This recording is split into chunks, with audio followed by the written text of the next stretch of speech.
Hello बच्चों, कैसे हैं आप लोग। आपकी भारी डिमांड पर आपके लिए फिजिकल केमिस्ट्री का बाप चैप्टर इलेक्ट्रोकेमिस्ट्री लेकर मैं आपका ऋतिक सर आपके सामने एक बार फिर से हाजिर हूं। आज इस इलेक्ट्रोकेमिस्ट्री के माइंड मैप में हम इलेक्ट्रोकेमिस्ट्री को रिवाइज करेंगे। इलेक्ट्रोकेमिस्ट्री के सारे कंसेप्ट्स को, सारे फॉर्मूलों को एक ही ब्रीफ में समझेंगे। कोशिश रहेगी कि आपको जितनी भी इंपॉर्टेंट चीजें हैं वो सारी की सारी बता दी जाए। जो बच्चे मुझसे पढ़े हुए हैं उनके पास ये नोट्स हैं जिनका प्रयोग मैं करूंगा, जिनसे मैं समझाऊंगा। जो मुझसे पढ़ चुके हैं उनके पास ये नोट्स हैं, तो आपके लिए केवल ये आपकी नोट्स कॉपी का रिवीजन है और उस नोट्स कॉपी में आपको इंपॉर्टेंट मार्क करने हैं, हाइलाइट्स लगाने हैं। जो लोग नहीं पढ़े हुए हैं, मैं आपको दे रहा हूं अपने बैच के अपने हाथ के बनाए हुए नोट्स, अपने हाथ की बनाई हुई स्लाइड्स, जिसमें सारा का सारा कंटेंट मैंने अपने हाथों से लिखा है। आप उसमें भी मैं शॉर्ट नोट्स हाईलाइट करके दूंगा आपको। जो हाईलाइटेड पोर्शंस होंगे वो आपको पढ़ने हैं, वो इंपॉर्टेंट चीजें हैं और उन्हीं इंपॉर्टेंट चीजों के ऊपर आपको फोकस करना है। ठीक है बच्चों, चलिए शुरू करते हैं। इलेक्ट्रोकेमिस्ट्री बच्चों क्या है? बेसिकली केमिकल एनर्जी और इलेक्ट्रिकल एनर्जी के इंटर कन्वर्जन का चैप्टर है। केमिकल एनर्जी और इलेक्ट्रिकल एनर्जी दो फॉर्म्स होती हैं एनर्जी की, और इनको जब आपस में हम बदलते हैं एक दूसरे के अंदर तो उसे इलेक्ट्रोकेमिस्ट्री में पढ़ा जाता है। ये जो ट्रांजैक्शन होता है इलेक्ट्रोकेमिकल सेल नाम के इंस्ट्रूमेंट में होता है। ये जो ट्रांजैक्शन होता है एनर्जी का, इसको हम इलेक्ट्रोकेमिकल सेल नाम के इंस्ट्रूमेंट में करते हैं। इलेक्ट्रोकेमिकल सेल बेसिकली दो प्रकार के होते हैं, गैल्वेनिक सेल और इलेक्ट्रोलाइटिक सेल। गैल्वेनिक सेल में एक स्पॉन्टेनियस रिएक्शन के थ्रू इलेक्ट्रिसिटी पैदा की जाती है और इलेक्ट्रोलाइटिक सेल में इलेक्ट्रिसिटी के थ्रू एक नॉन स्पॉन्टेनियस रिएक्शन कराई जाती है। ठीक है, इलेक्ट्रोकेमिकल सेल के अंदर कंडक्टर होते हैं, क्योंकि इलेक्ट्रोकेमिकल सेल में चार्ज को फ्लो करना है और अगर चार्ज फ्लो करना है तो कंडक्टर की रिक्वायरमेंट है। चार्ज फ्लो करना है तो कंडक्टर की रिक्वायरमेंट है, और कंडक्टर की रिक्वायरमेंट है तो कंडक्टर होते हैं दो प्रकार के, मेटालिक कंडक्टर्स और इलेक्ट्रोलाइटिक कंडक्टर्स। मेटालिक कंडक्टर्स का मतलब हो गया वायर्स, लेकिन we are not concern with wires here, क्योंकि वायर्स के बारे में आप लोग फिजिक्स में पढ़ते ही हैं। इलेक्ट्रोलाइटिक कंडक्टर्स या आयनिक कंडक्टर्स हमारे स्कोप में है इस चैप्टर में, हमें इनके बारे में बात करनी है। ठीक है, तो जिस तरीके से हम लोग मेटालिक कंडक्टर्स की बात करते हैं, मेटालिक कंडक्टर्स के लिए हम लोग रेजिस्टेंस को ज्यादा फोकस करते हैं, रेजिस्टेंस पढ़ते हैं। इलेक्ट्रोलाइटिक कंडक्टर में we study about conductance. Now what is conductance? Conductance is resistance का उल्टा। अगर मैं आपको सामान्य भाषा में समझाऊं तो आयनिक कंडक्टर्स में जो रेजिस्टेंस होता है वो क्या होता है? आयनों का अट्रैक्शन। जो आयन्स होते हैं वो एक दूसरे की तरफ अट्रैक्टेड होते हैं। भाई अगर हम देखें किसी सॉल्यूशन के अंदर तो जो पॉजिटिव आयन होगा वो नेगेटिव आयन की तरफ अट्रैक्टेड होगा, इनके बीच में एक अट्रैक्टिव फोर्स लग रहा होगा। और जब आप कभी भी इलेक्ट्रोलिसिस कराओगे, इलेक्ट्रोलिसिस में आपको क्या करना होता है? आपको आयंस को इलेक्ट्रोड पर भेज के डिस्चार्ज करना होता है। आपको आयंस को भेज के डिस्चार्ज करना होता है। जैसे फॉर एग्जाम्पल आपके पास NaCl का सॉल्यूशन है, NaCl में Na+ और Cl- है। इससे आपको Na बनाना है और इससे आपको क्लोरीन बनानी है। अब बट ऑब्वियस है कि Na+ और Cl- एक दूसरे को छोड़ के जाएंगे तो है नहीं, एक दूसरे से दूर तो ये जाने से रहे। तो क्योंकि एक दूसरे से दूर नहीं जाएंगे, इसलिए इन्हें दूर ले जाने के लिए हमें बैटरी की जरूरत पड़ती है। We use battery for the purpose. And battery जो होती है वो क्या करती है? बैटरी पॉजिटिव आयन को नेगेटिव प्लेट पर और नेगेटिव आयन को पॉजिटिव प्लेट पर सेंड कर देती है।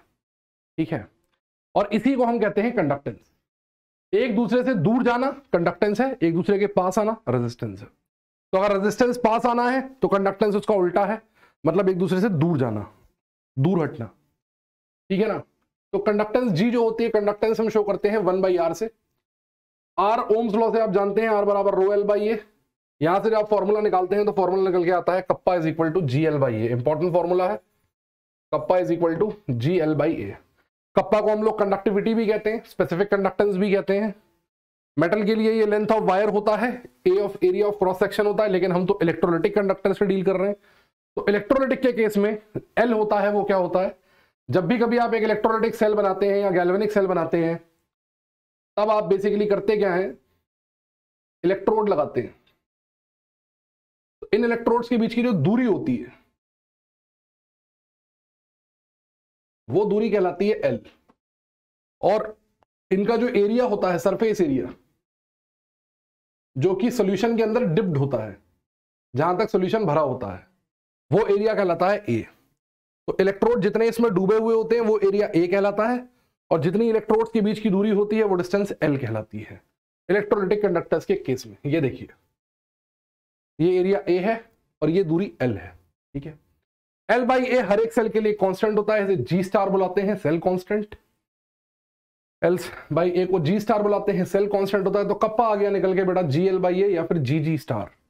इस फॉर्मूले को लिखने का दूसरा तरीका। एक और तीसरा तरीका होता है, आप जी को लिख दीजिए 1/r, तो आ जाएगा G star is equal to kappa R. एक ही फॉर्मूले को लिखने की तीन शक्लें हैं और तीनों ही शक्लें इंपॉर्टेंट हैं, तो आपको तीनों ही शक्लें याद होनी चाहिए, ठीक है। नाउ L बाई ए क्या होता है? L बाई ए कॉन्स्टेंट होता है और L बाई ए किसी भी सेल के लिए कांस्टेंट होगा। जब तक आप सेल चेंज नहीं करेंगे तब तक L बाई ए चेंज नहीं होगा। जब तक आप एक ही सेल यूज कर रहे हैं, इस सेल का L बाई ए हमेशा कांस्टेंट रहेगा। ये सेल कितना भी छोटा बनाया जाए, कितना भी बड़ा बनाया जाए, L बदल जाएगा, A बदल जाएगा। छोटा सेल बनाएंगे L छोटा होगा, A छोटा होगा, बड़ा सेल बनाएंगे L बड़ा होगा, A बड़ा होगा, लेकिन L बाई ए सेम रहेगा, L बाई ए सेम रहेगा। आगे आते हैं क्वांटिटी के साथ साथ। जब भी हम कोई नई क्वांटिटी पढ़ते हैं तो क्वांटिटी के साथ साथ उसकी यूनिट्स इंपॉर्टेंट होती हैं। इस चैप्टर में दो तरह की यूनिट्स होती हैं, एसआई और नॉन एसआई, और हम लोग इस चैप्टर में नॉन एसआई यूनिट्स का यूज ज्यादा करते हैं। Reason, length. SI unit of length is metre, और मीटर एक बहुत बड़ी यूनिट है। मीटर एक बहुत बड़ी यूनिट है, और बहुत बड़ी यूनिट होने की वजह से जो मीटर है वो हमारे लिए यूजलेस है, क्योंकि दुनिया अब चीजों को छोटी करने की तरफ भाग रही है, ठीक है ना। दुनिया अब चीजों को छोटी करने की तरफ भाग रही है, तो इसलिए हम लोग जो यूनिट्स यूज करते हैं वो नॉन एसआई ज्यादा प्रेफर करते हैं। जैसे कप जी की यूनिट होती है एसआई में साइमंस, लेकिन नॉन एसआई में इसकी यूनिट होती है ओम इनवर्स या फिर मुहू। ऐसे ही एल बाई ए की एसआई यूनिट होती है मीटर इनवर्स, यहां पर यूनिट होती है सेंटीमीटर इनवर्स। कप्पा होता है G L by A, siemens metre inverse, लेकिन यहां ये होती है siemens centimetre inverse, ohm inverse centimetre inverse, mho centimetre inverse, ठीक है ना। ये यूनिट्स होती हैं इसकी। नेक्स्ट, अब बात करते हैं हम लोग कप्पा की। कप्पा क्या होता है? कप्पा बेसिकली क्या होता है? आपने एक सेल बनाया, मैं सीधे डेफिनेशन पे आता हूं। आपने एक सेल बनाया, ठीक है। अब इस सेल के अंदर आपने क्या किया? दो इलेक्ट्रोड्स लिए, दो इलेक्ट्रोड लिए जिनका एरिया जो है वो 1 सेंटीमीटर स्क्वायर है, और इनको 1 सेंटीमीटर दूर रख दिया, इनको 1 सेंटीमीटर दूर रख दिया। दो इलेक्ट्रोड्स आपने लिए, 1 सेंटीमीटर दूर रखे हुए हैं, और 1 सेंटीमीटर स्क्वायर एरिया इनका डिप्ड है। तो अंदर जो इलेक्ट्रोलाइट भरा है उसका वॉल्यूम कितना है? वॉल्यूम है 1 सेंटीमीटर क्यूब। इस 1 सेंटीमीटर क्यूब वॉल्यूम में जितने आयन मौजूद होंगे, इस 1 सेंटीमीटर क्यूब में जितने भी आयन मौजूद होंगे वो सारे के सारे, इसमें जितने भी आयन मौजूद होंगे वो सारे के सारे, ऑल ऑफ देम, जो कंडक्टेंस शो करेंगे उसे कप्पा कहते हैं। 1 सेंटीमीटर क्यूब वॉल्यूम में जितने भी आयन होंगे वो सारे के सारे जो कंडक्टेंस दिखाएंगे उस कंडक्टेंस को हम बोलते हैं बेटा कप्पा, ठीक है। कप्पा बेसिकली क्या होती है? 1 सेंटीमीटर क्यूब इलेक्ट्रोलाइट की कंडक्टेंस होती है। तो 1 सेंटीमीटर क्यूब कैसे किया हमने वॉल्यूम? दो इलेक्ट्रोड रखे 1 सेंटीमीटर दूर, एरिया डूबा हुआ हो गया 1 सेंटीमीटर स्क्वायर, तो L इंटू ए करूंगा तो L इंटू ए कितना आ जाएगा? 1 सेंटीमीटर क्यूब, और काम हो जाएगा, ठीक है। नाउ कप्पा वैसे तो इंटेंसिव होता है, कप्पा वैसे तो इंटेंसिव होता है, अमाउंट से इंडिपेंडेंट होता है, लेकिन कप्पा एडिटिव होता है। ये खास बात है, इकलौती इंटेंसिव प्रॉपर्टी है जो एडिटिव होती है, ठीक है ना। वैसे तो ये इंटेंसिव होता है, लेकिन ये नेचर में एडिटिव होता है, जुड़ जाता है। जैसे अगर आप इसमें दो आयन पड़े हैं Na और Cl, तो इस 1 सेंटीमीटर क्यूब में दोनों ही आयन होंगे, Na भी होगा Cl भी होगा। तो अगर मुझे इस 1 सेंटीमीटर क्यूब की टोटल कप्पा निकालनी है तो वो टोटल कप्पा होगी kappa Na plus kappa Cl। पानी खुद भी कंडक्टर होता है, इसलिए कप्पा वाटर भी जुड़ता है। लेकिन हम लोग क्या करते हैं? हम लोग कप्पा वाटर को ऐड नहीं करते, क्योंकि हम लोग ये मानते हैं कि जो वाटर है उसे कंडक्टिविटी वाटर मान के चलते हैं। नॉर्मल वाटर नहीं होता है, कंडक्टिविटी वाटर होता है। कंडक्टिविटी वाटर वो वाटर होता है जो इन्वर्टर की बैटरीज वगैरह में डाला जाता है, उसे कंडक्टिविटी वाटर कहते हैं। उसकी कंडक्टिविटी होती है 0। तो आप लोग क्या करोगे? कप्पा जब भी कभी पानी का पूछेगा आपसे, तो पानी का अगर नहीं पूछ रहा है, पानी के बारे में नहीं बता रहा है, तो 0 लेके चलोगे। अदरवाइज अगर दे रखा है तो फिर आपको लेना पड़ेगा, ठीक है ना। एम्स में आते थे क्वेश्चंस, अब नीट में तो नहीं आते, नीट के लेवल पे इतना नहीं आता, ठीक है ना। तो आप इसको 0 लेके चलेंगे। कप्पा दो चीजों पर डिपेंड करता है, नेचर ऑफ इलेक्ट्रोलाइट पर डिपेंड करता है और कंसंट्रेशन ऑफ सॉल्यूशन पर डिपेंड करता है, ठीक है ना। कप्पा दो चीजों पर डिपेंड करता है, नेचर ऑफ इलेक्ट्रोलाइट पर डिपेंड करता है और इस पर डिपेंड करता है। नेचर ऑफ इलेक्ट्रोलाइट में कप्पा स्ट्रॉन्ग इलेक्ट्रोलाइट की जो कप्पा होगी वो हमेशा वीक इलेक्ट्रोलाइट से ज्यादा होगी। स्ट्रॉन्ग इलेक्ट्रोलाइट और वीक इलेक्ट्रोलाइट के बारे में आपकी मुलाकात आयनिक इक्विलिब्रियम में हो चुकी होगी इन दोनों से। तो जो स्ट्रॉन्ग इलेक्ट्रोलाइट होंगे उनकी कप्पा वीक इलेक्ट्रोलाइट से ज्यादा होती है, कंसंट्रेशन के बारे में मैं आगे आपको बताऊंगा। कप्पा को जिस इंस्ट्रूमेंट में निकालते हैं उसे कंडक्टिविटी सेल कहते हैं। खास इंस्ट्रूमेंट होता है, नाम याद रखना है आपको, कंडक्टिविटी सेल कहते हैं। और कंडक्टिविटी सेल जो है वो एज सच तो नहीं पूछा जाता क्योंकि बोर्ड में इंपॉर्टेंट है, अपने यहां इतना इंपॉर्टेंट नहीं है, लेकिन नाम अपने को पता होना चाहिए कि भाई कप्पा जिस सेल में निकालते हैं, जिस इंस्ट्रूमेंट में निकालते हैं, वो कंडक्टिविटी सेल होता है। ठीक है ना, वो क्या होता है? कंडक्टिविटी सेल होता है। मैंने आपसे कहा कप्पा दो चीजों पर डिपेंड करता है, नेचर ऑफ इलेक्ट्रोलाइट पर और कंसंट्रेशन ऑफ सॉल्यूशन पर। और कंसंट्रेशन को एक्सप्रेस करने के तरीके होते हैं दो, मोलारिटी और नॉर्मेलिटी। कंसंट्रेशन को एक्सप्रेस करने के दो तरीके होते हैं, मोलारिटी और नॉर्मेलिटी। ठीक है, तो ये जो मोलारिटी और नॉर्मेलिटी होता है ना, ये जो मोलारिटी और नॉर्मेलिटी होता है, ये बेसिकली क्या होता है? मोलारिटी के साथ जब कप्पा मिलता है तो जन्म होता है मोलर कंडक्टेंस का, और नॉर्मेलिटी के साथ जब कप्पा मिलता है तो जन्म होता है इक्विवेलेंट कंडक्टेंस का। मतलब जब आप कंसंट्रेशन को मोलारिटी में एक्सप्रेस करते हो तो लैम्डा एम आता है, जब आप कंसंट्रेशन को नॉर्मेलिटी में एक्सप्रेस करते हो तो लैम्डा इक्विवेलेंट आता है। ठीक है, इक्विवेलेंट कंडक्टेंस क्या होती है? इक्विवेलेंट कंडक्टेंस होती है 1 gram equivalent of electrolyte, 1 gram equivalent of electrolyte के द्वारा जितनी भी कंडक्टेंस पैदा होती है उसे इक्विवेलेंट कंडक्टेंस कहते हैं। 1 ग्राम इक्विवेलेंट ऑफ इलेक्ट्रोलाइट के द्वारा जितनी भी कंडक्टेंस पैदा होती है उसे हम लोग इक्विवेलेंट कंडक्टेंस कहते हैं। आपने इस सॉल्यूशन के अंदर 1 ग्राम इक्विवेलेंट डाल दिया तो जो 1 ग्राम इक्विवेलेंट पैदा करेगा कंडक्टेंस, वो इक्विवेलेंट कंडक्टेंस कहलाएगी। इसका फॉर्मूला होता है कप्पा इंटू 1000/n। इस फॉर्मूले में खास बात ये होती है, ये फॉर्मूला काम केवल तब करता है जब कप्पा साइमन सेंटीमीटर इनवर्स में होता है। ठीक है ना, एसआई यूनिट में नहीं होता, और अगर ये एसआई यूनिट में है तो फॉर्मूला ये होता है, अगर ये एसआई यूनिट में है तो फॉर्मूला ये होता है। अगर आप 1 ग्राम इक्विवेलेंट ऑफ इलेक्ट्रोलाइट डाल रहे हो, अगर आप इलेक्ट्रोलाइट ले रहे हो 1 ग्राम इक्विवेलेंट, ठीक है, आपने सॉल्यूशन बनाया, सॉल्यूशन में आपने 1 ग्राम इक्विवेलेंट इलेक्ट्रोलाइट लिया, तो अगर आप 1 ग्राम इक्विवेलेंट ऑफ इलेक्ट्रोलाइट ले रहे हो तो लैम्डा इक्विवेलेंट पैदा होगा, और इक्विवेलेंट का मतलब हो गया नॉर्मेलिटी। वहीं अगर आप सॉल्यूशन में 1 मोल इलेक्ट्रोलाइट डाल रहे हो तो लैम्डा एम पैदा होगा, और लैम्डा एम होता है मोलर कंडक्टेंस। 1 मोल इलेक्ट्रोलाइट के द्वारा दी जाने वाली कंडक्टेंस को मोलर कंडक्टेंस बोलते हैं। 1 मोल के लिए जो कंडक्टेंस होती है, इसकी यूनिट होती है साइमन सेंटीमीटर स्क्वायर पर मोल, और इसकी एसआई यूनिट होती है साइमन मीटर स्क्वायर पर मोल,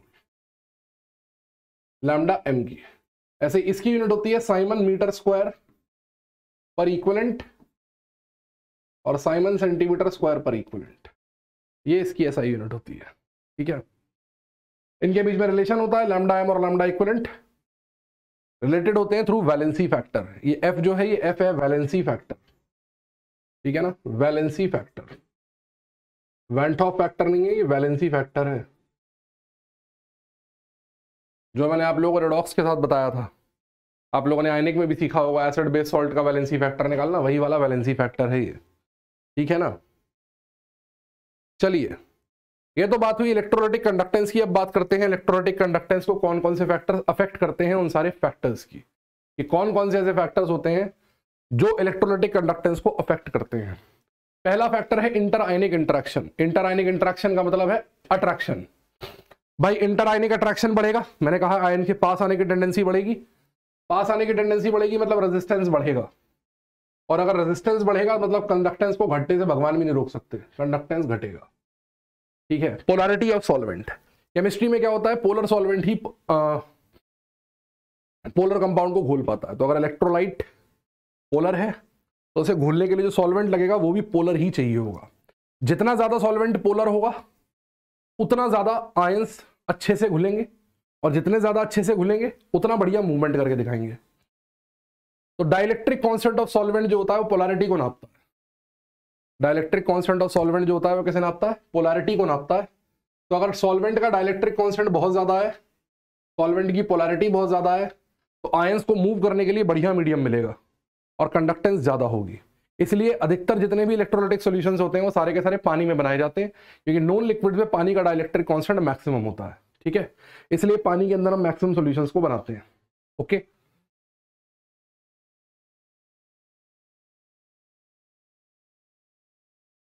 अब इलेक्ट्रोलाइट के बारे में मैंने आपको बता दिया, इलेक्ट्रोलाइट अगर स्ट्रांग होगा तो स्ट्रांग इलेक्ट्रोलाइट की कंडक्टेंस ज्यादा होगी, वीक की कम होगी।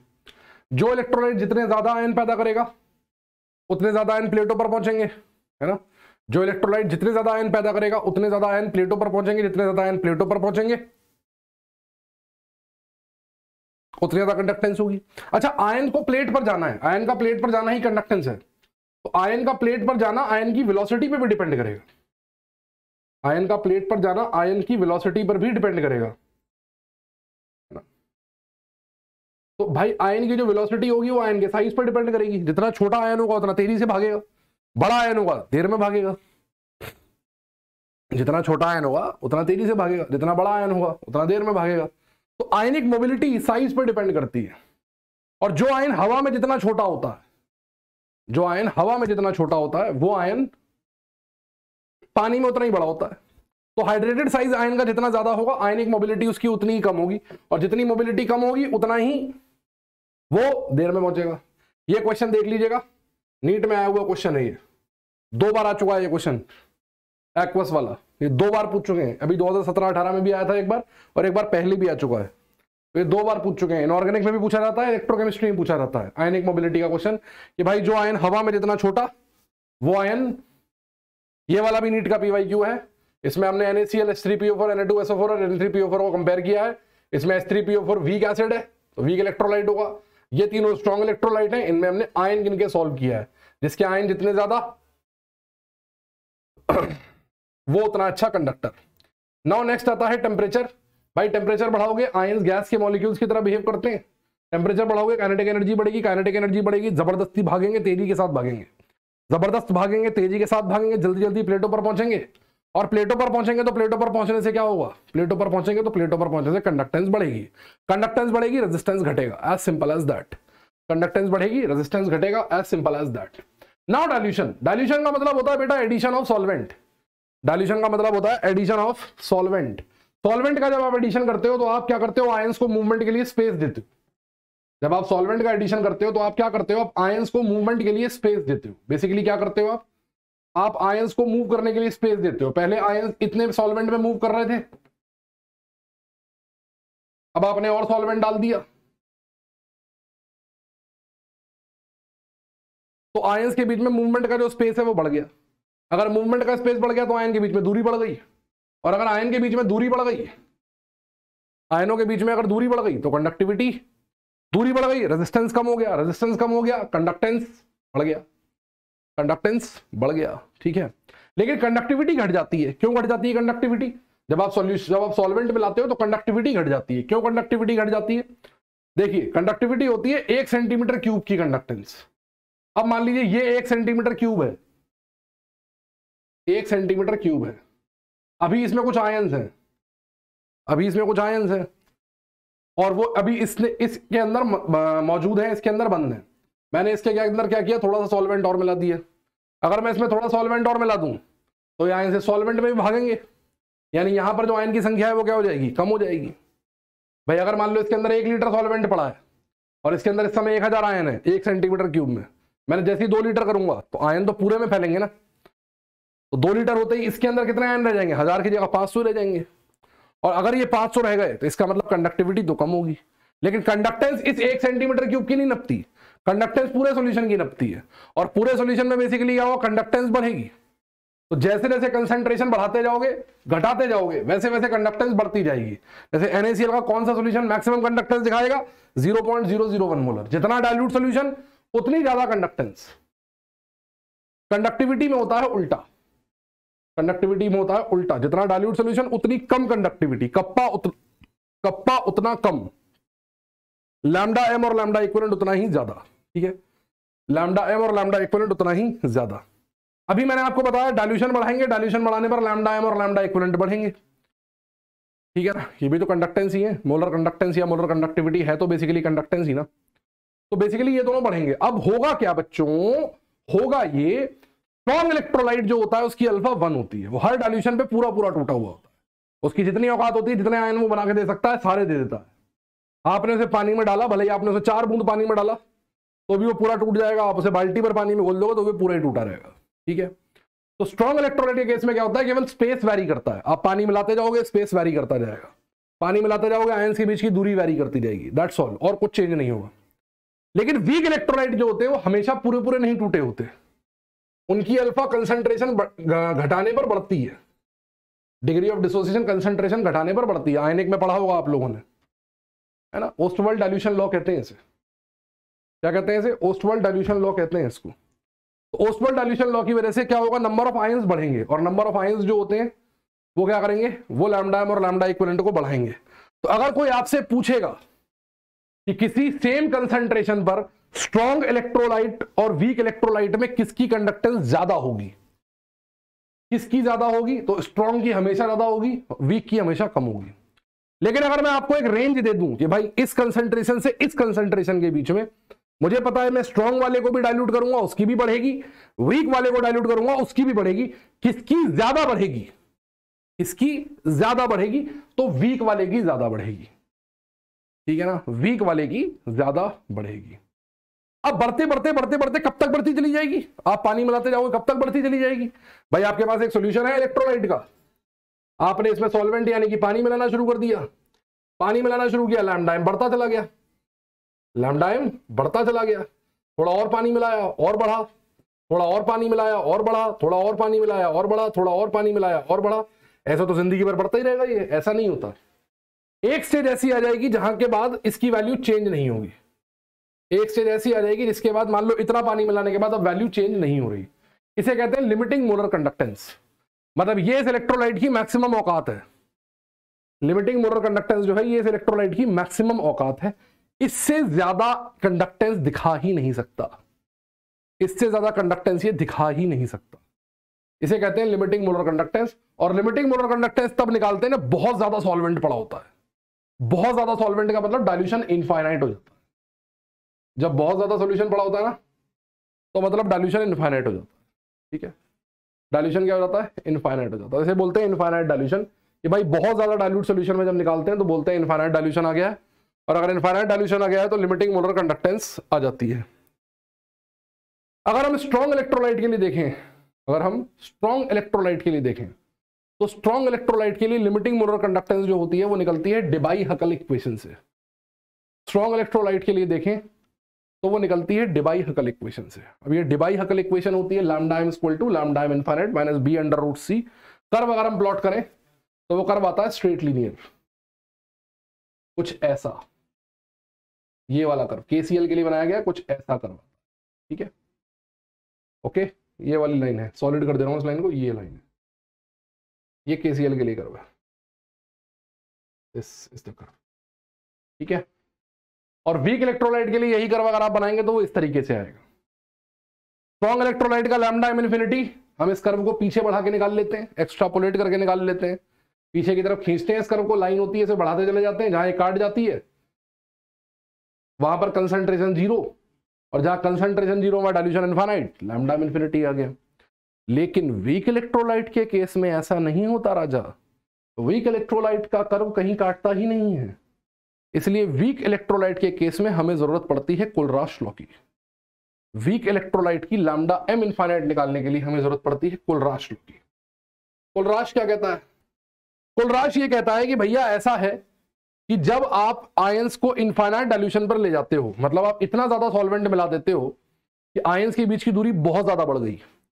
फॉर एग्जाम्पल एक भीड़ है, एक मेला है, उस मेले में दो दोस्त हैं, ठीक है ना, दोनों के पास फोन नहीं है, दोनों ने एक दूसरे को देखा, लेकिन दोनों के बीच में इतने लोग हैं और इतना शोर है कि वो अगर चाह के भी चीख के भी पुकारें एक दूसरे को तो वो पुकार नहीं पाएंगे एक दूसरे को, मतलब एक दूसरे से मिल नहीं पाएंगे। अगर वो चाह के, मान लो एक दोस्त ने दूसरे दोस्त को देख लिया तो वो चाह के भी उसे पुकारे तो मिल नहीं पाएगा। कुछ ऐसा ही यहाँ पर है भाई। इनफाइनाइट डाइल्यूशन का मतलब आपने इतना सॉल्वेंट डाल दिया है, इतना सॉल्वेंट डाल दिया है, इतना सॉल्वेंट डाल दिया है, अब आयंस के बीच का जो अट्रैक्शन है वो नेग्लिजिबल है। एक आयन इस कोने पर है और एक आयन इस कोने पर, इनके बीच का अट्रैक्शन नेग्लिजिबल है, मतलब there is no force of resistance, there is no attraction between these ions. Since there is no attraction between these ions, आप ये मान सकते हैं that these ions are migrating independently in the solution, these ions are moving independently in the solution. ये जो ions है ये independently move कर रहे हैं सॉल्यूशन के अंदर, ठीक है ना, ये जो आयंस है ये इंडिपेंडेंटली मूव कर रहे हैं सॉल्यूशन के अंदर। और जब ये इंडिपेंडेंटली मूव करेंगे सॉल्यूशन के अंदर, when they will move independently in the solution, तो क्या होगा? इंडिपेंडेंट मूवमेंट के केस में क्या होगा बेटा? इंडिपेंडेंट मूवमेंट के केस में आप इनकी जो कंडक्टेंस निकाल सकते हो वो सीधे निकाल के जोड़ सकते हो। आप बेसिकली क्या करोगे? आप बेसिकली इनकी जो कंडक्टेंस है तो आयंस की कंडक्टेंस को निकाल के जोड़ दोगे। अगर आपको इक्विवेलेंट कंडक्टेंस निकालनी है तो इक्विवेलेंट्स के केस में स्टोइचियोमेट्री काम नहीं करती, ठीक है। अगर इसका 1 ग्राम इक्विवेलेंट है तो इसका भी 1 ग्राम इक्विवेलेंट मिलेगा, इसका भी 1 ग्राम इक्विवेलेंट मिलेगा, भले यहां पर कोफिशिएंट कुछ भी हो, उनसे फर्क नहीं पड़ता। इसके ग्राम इक्विवेलेंट की कंडक्टेंस इसकी लैम्डा इक्विवेलेंट, इसके 1 ग्राम इक्विवेलेंट की कंडक्टेंस इसकी लैम्डा इक्विवेलेंट और प्लस इसकी लैम्डा इक्विवेलेंट। सिंपल, कोई आपको आयंस का नंबर नहीं लगाना, कुछ नहीं करना, केवल आयन देखने। जैसे फॉर एग्जांपल मुझे लिखना है let us say lambda equivalent of Al2SO4 whole thrice, मेरे को ये लिखना है, तो मैं क्या करूंगा? मैं सिंपली लिख दूंगा Al+3 प्लस सल्फेट। कितने आयंस बन रहे हैं, कितना Al+3 है, कितना सल्फेट है, मुझे फर्क नहीं पड़ता, है ना। कितने सल्फेट है, कितना एल्यूमिनियम +3 है, मुझे फर्क नहीं पड़ता। मुझे केवल ये देखना है कि लिखना कैसे है, दैट्स ऑल, ठीक है। अगर मोलर कंडक्टेंस है, ये 2014 में आया भी हुआ है, नीट 2014 का आया हुआ क्वेश्चन है। मोलर कंडक्टेंस है तो फिर मोलर कंडक्टेंस में भी ऐसे ही होता है भाई। अगर आपको इस इलेक्ट्रोलाइट AXBY की मोलर कंडक्टेंस निकालनी है तो आप इसका कितना डालेंगे सॉल्यूशन के अंदर? 1 मोल। कितना घोलेंगे इसका? 1 मोल। आपने इसका 1 मोल घोल लिया, आपने इसका 1 मोल घोल लिया। तो जब आपने इसका 1 मोल घोल लिया, जब आपने इसका 1 मोल घोल लिया तो 1 मोल घोलने के बाद, 1 मोल घोलने के बाद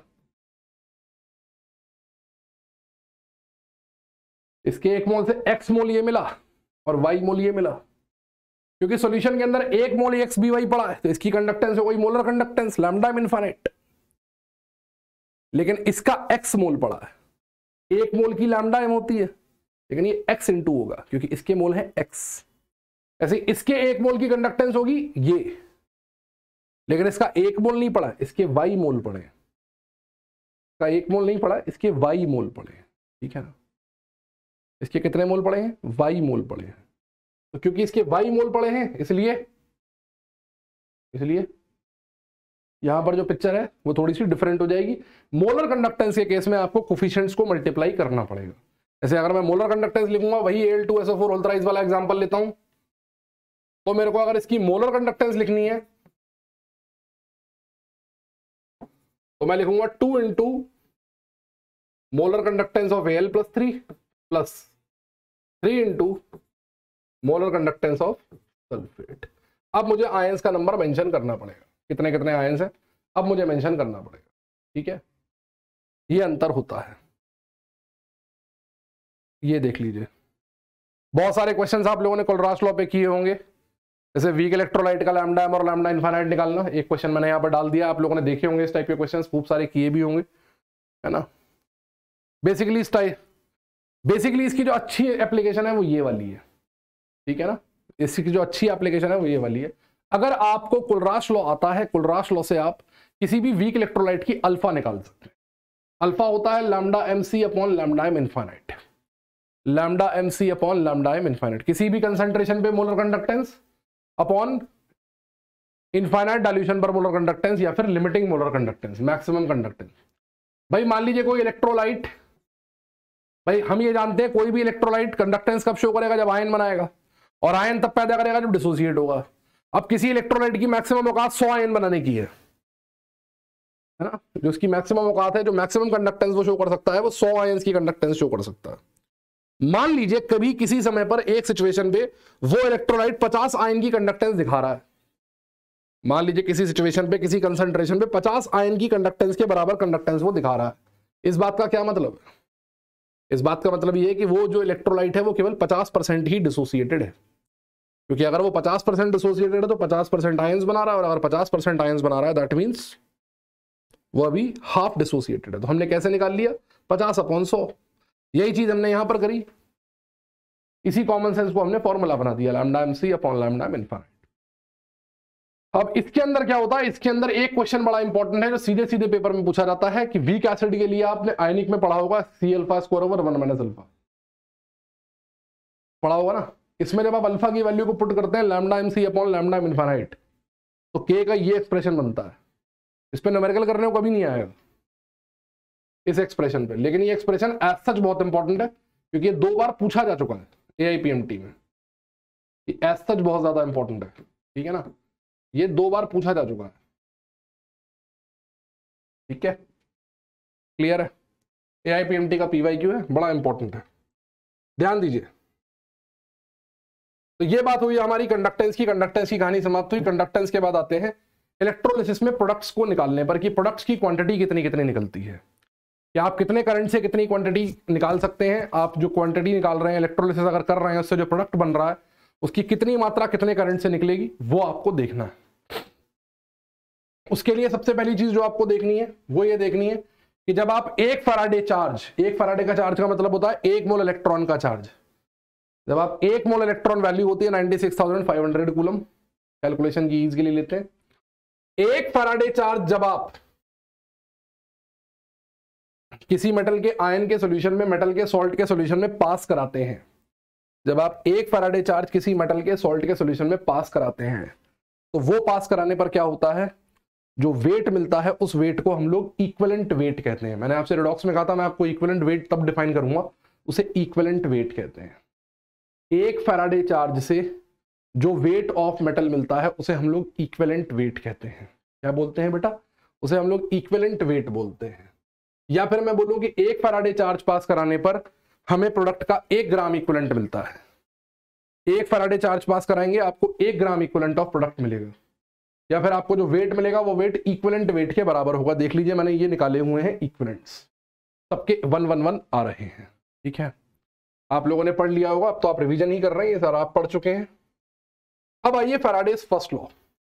फैराडे का फर्स्ट लॉ सिंपल सी बात बोलता है कि भाई देखो इलेक्ट्रोलिसिस हो रही है, प्रोडक्ट बन रहा है। इलेक्ट्रोलिसिस में क्या हो रहा है, आयंस प्रोडक्ट बना रहे हैं, सॉल्यूशन के जो आयंस हैं वो जाके प्रोडक्ट बना रहे हैं। हम करंट फ्लो करा रहे हैं, करंट फ्लो होने की वजह से वहां पर प्रोडक्ट बन रहा है। जो सॉल्यूशन है उस सॉल्यूशन में कुछ आयंस पड़े हैं, है ना, जैसे NaCl की कर रहे हैं इलेक्ट्रोलिसिस, तो Na+ क्या करेगा, Na+ नेगेटिव एंड पे चला जाएगा और ये Cl- यहां चला जाएगा। ठीक है, ये बना रहे हैं प्रोडक्ट। अब ये प्रोडक्ट बन रहा है किस वजह से, करंट की वजह से। करंट कौन पास करा रहा है, करंट पास करा रहा है बैटरी। करंट कौन पास करा रहा है, करंट पास करा रही है बैटरी। तो जो बैटरी करंट पास करा रही है, बैटरी जो करंट पास करा रही है ना, करंट कौन पास करा रहा है, करंट पास करा रही है भाई साहब बैटरी। अबे जो बैटरी करंट पास करा रही है ना,